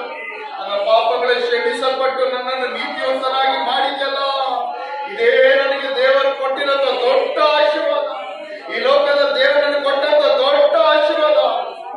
ಹಲ್ಲೆಲೂಯಾ, ಸ್ತೋತ್ರ ದೇವರೇ. ಹೇಳಲ್ಪಟ್ಟ ವಾಕ್ಯಗಳಿಗಾಗಿ ಎಲ್ಲರ ಕರಗಳ ತಟ್ಟಿ ದೇವರ ಸ್ತೋತ್ರ. ಹೇಳಲ್ಪಟ್ಟ ವಾಕ್ಯಗಳ ಕರಗಳ ದೇವರ ಸ್ತೋತ್ರ. ದೇವರಿಗೆ ನಿಮ್ಮ ಹೃದಯಗಳನ್ನು ಒಪ್ಪಿಸಿಕೊಳ್ಳಲಿ. ನಿಮ್ಮ ಹೃದಯದ ಕಾರ್ಯಗಳನ್ನು ದೇವರು ನೋಡುತ್ತಿದ್ದಾನೆ. ನಿಮ್ಮ ಹೃದಯದ ಯೋಚನೆಗಳನ್ನು ದೇವರು ನೋಡುತ್ತಿದ್ದಾನೆ. ನಿಮ್ಮ ಹೃದಯದ ಚಿಂತನೆಗಳನ್ನು ದೇವರು ಅರಿತಿದ್ದಾನೆ. ಆದರೆ ಯಾವುದನ್ನು ಮರೆ ಮಾಡಬೇಡಿ. ದೇವರ ಬಳಿ ಯಾವುದನ್ನು ಮರೆ ಮಾಡಬೇಡಿ. ಎಲ್ಲನ್ನು ಅರಿಕೆ ಮಾಡಿ ಬಿಟ್ಟು ಬಿಡಿ. ಅರಿಕೆ ಮಾಡಿ ಬಿಟ್ಟು ಬಿಡಿ. ನಿಮ್ಮ ಹಾಲೆಯ ಪಾತ್ರೆ ಪಾಪದ ಪಾತ್ರೆಗಳ ಖಾಲಿಯಾಗಲಿ. ಪಾಪದ ಪಾತ್ರೆಗಳ ಖಾಲಿಯಾಗಲಿ. ಪಾಪದ ಜೀವನಗಳು ಬಿಡುಗಡೆ ಆಗಲಿ. ಪಾಪದ ಜೀವನಗಳು ಬಿಡುಗಡೆ ಆಗಲಿ. ನಮಗೊಬ್ಬ ನಂಬಿಕಸ್ಥ ನೀತಿವಂತನಾದ ದೇವರಿದ್ದಾನೆ. ನಮ್ಮನ್ನು ಪಾಪಗಳಿಂದ ಕ್ಷಮಿಸುವಂತ ದೇವರಿದ್ದಾನೆ. ನಮಗೊಬ್ಬರು ದೇವರಿದ್ದಾನೆ. ನೀವು ಯಾವುದೇ ಕಾರಣಕ್ಕೆ ಮರಿಬೇಡಿರಿ. ಹಲ್ಲೆಲೂಯಾ. ಆತನ ಯಾರು? ನಮ್ಮ ಪಾಪಗಳು ಕ್ಷಮಿಸುವ ದೇವರು. ಅಲ್ಲೆಲ್ಲ ನಮಗಿರುವಂತ ದೇವರು ಯಾರು? ಅಲ್ಲೆಲ್ಲ ಹೇಳಿದ್ರೆ ಪಾಪಗಳನ್ನು ಕ್ಷಮಿಸುವ ದೇವರು. ಹಲ್ಲೆಲೂಯಾ. ಬೇರೆ ಯಾರಿಂದ ಸಾಧ್ಯವಿಲ್ಲ. ಈ ಪಾಪದಿಂದ ಕ್ಷಮಿಸಲು ಬೇರೆ ಯಾರಿಂದ ಸಾಧ್ಯವಿಲ್ಲ. ನಮಗೊಬ್ಬ ದೇವರಿದ್ದಾನೆ. ಹಲ್ಲೆಲೂಯಾ. ಎಲ್ಲರೂ ಧೈರ್ಯವಾಗಿ ಹೇಳಿರಿ, ನನಗೊಬ್ಬ ದೇವರಿದ್ದಾನೆ. ನಮಗೊಬ್ಬ ದೇವರಿದ್ದಾನೆ. ಪಾಪಗಳಿಂದ ಕ್ಷಮಿಸುವ ದೇವರು, ಪಾಪಗಳಿಂದ ಬಿಡುಗಡೆ ಮಾಡುವ ದೇವರು. ಆತ ನಂಬಿಕಸ್ಥನು, ಆತ ನೀತಿವಂತನು, ಆತ ಸತ್ಯವಂತನು. Hallelujah, hallelujah. ಆ ದೇವರಿಗೆ ಎಲ್ಲ ಕರಗಳನ್ನು ತಟ್ಟಿ ಜೋರಾಗಿ ಮಹಿಮೆ ಪಡಿಸೋಣ. ದೇವರಿಗೆ ಹೆಣ ಪಡಿಸೋಣ. ಹಲ್ಲೆಲೂಯಾ, ಹಲ್ಲೆಲೂಯಾ. Glory to God, glory to God, glory to God. ಆಶೀರ್ವದಿಸಲ್ಪಟ್ಟ ಒಳ್ಳೆ ಸಭೆಗಾಗಿ ಸ್ತೋತ್ರ ಮಾಡ್ತಿದ್ದೀಯಪ್ಪ. ಇನ್ನೊಂದು ಸಾರಿ ಕೂಡ ಭಾನುವಾರ ಆರಾಧನೆಗಾಗಿ ನಿನ್ನ ಮಕ್ಕಳಾದ ನಾವು ನಿನ್ನ ಸನ್ನಿಧಿಯಲ್ಲಿ ಬಂದು ನಿನ್ನನ್ನು ಸ್ತುತಿಸಲು, ಆರಾಧಿಸಲು, ನಿನ್ನ ನಾಮ ಮಹಿಮೆ ಪಡಿಸಲು, ದೇವರ ವಾಕ್ಯಗಳನ್ನು ಕೇಳಲು ಕೊಟ್ಟ ಕೃಪೆಗಳಿಗಾಗಿ ಸ್ತೋತ್ರ ಮಾಡ್ತಿದ್ದೀನಪ್ಪ. ನಿನ್ನ ವಾಕ್ಯದಲ್ಲಿ ಬರೆಯಲ್ಪಟ್ಟ ಯಾರ ಪಾಪಗಳು ಕ್ಷಮಿಸಲ್ಪಟ್ಟಿದೆ ಅವರಿಂದಲೇ ಅಲ್ಲೆಲ್ಲ ಪಾಪಗಳಿಂದ ಬಿಡುಗಡೆ ದೊಡ್ಡ ಆಶೀರ್ವಾದ. ಹೌದೇ ಸಪ, ಒಂದು ಆಶೀರ್ವಾದ ನಿನ್ನ ಮಕ್ಕಳಾದನ್ನು ಕೊಟ್ಟ ನಿಮಿತ್ತ ಸ್ತೋತ್ರ.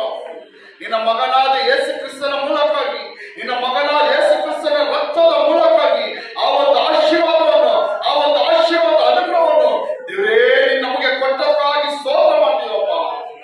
ಸ್ತೋತ್ರ ಮಾಡ್ತಿದ್ದೀವಿ. ವಾಕ್ಯಗಳು ಕೇಳಿದ ಪ್ರತಿಯೊಬ್ಬರ ವಾಕ್ಯಗಳು ಕ್ರಿಯೆ ಆಗಲಿ, ವಾಕ್ಯಗಳು ಕ್ರಿಯೆ ಆಗಲಿ. ದೇವರಿಗೆ ಇಷ್ಟ ಇಲ್ಲದ ಕಾರ್ಯಗಳು ಏನಿದ್ರೆ ಎಲ್ಲ ಅರಿಕೆ ಮಾಡಿ ಬಿಟ್ಟು ಬಿಟ್ಟು ವರ್ಷದವರಾಗಿ ಆಶ್ರಯಿಸಲ್ಪಟ್ಟವರಾಗಿ ಜೀವಿಸುವಂತ ದೇವ ಕೃಪೆ ಮಕ್ಕಳು. ಆ ವಾಕ್ಯಗಳು 30ರಷ್ಟು 60ರಷ್ಟು 100ರಷ್ಟು ಫಲ ಕೊಡಲಿ ದೇವರಿಗೆ.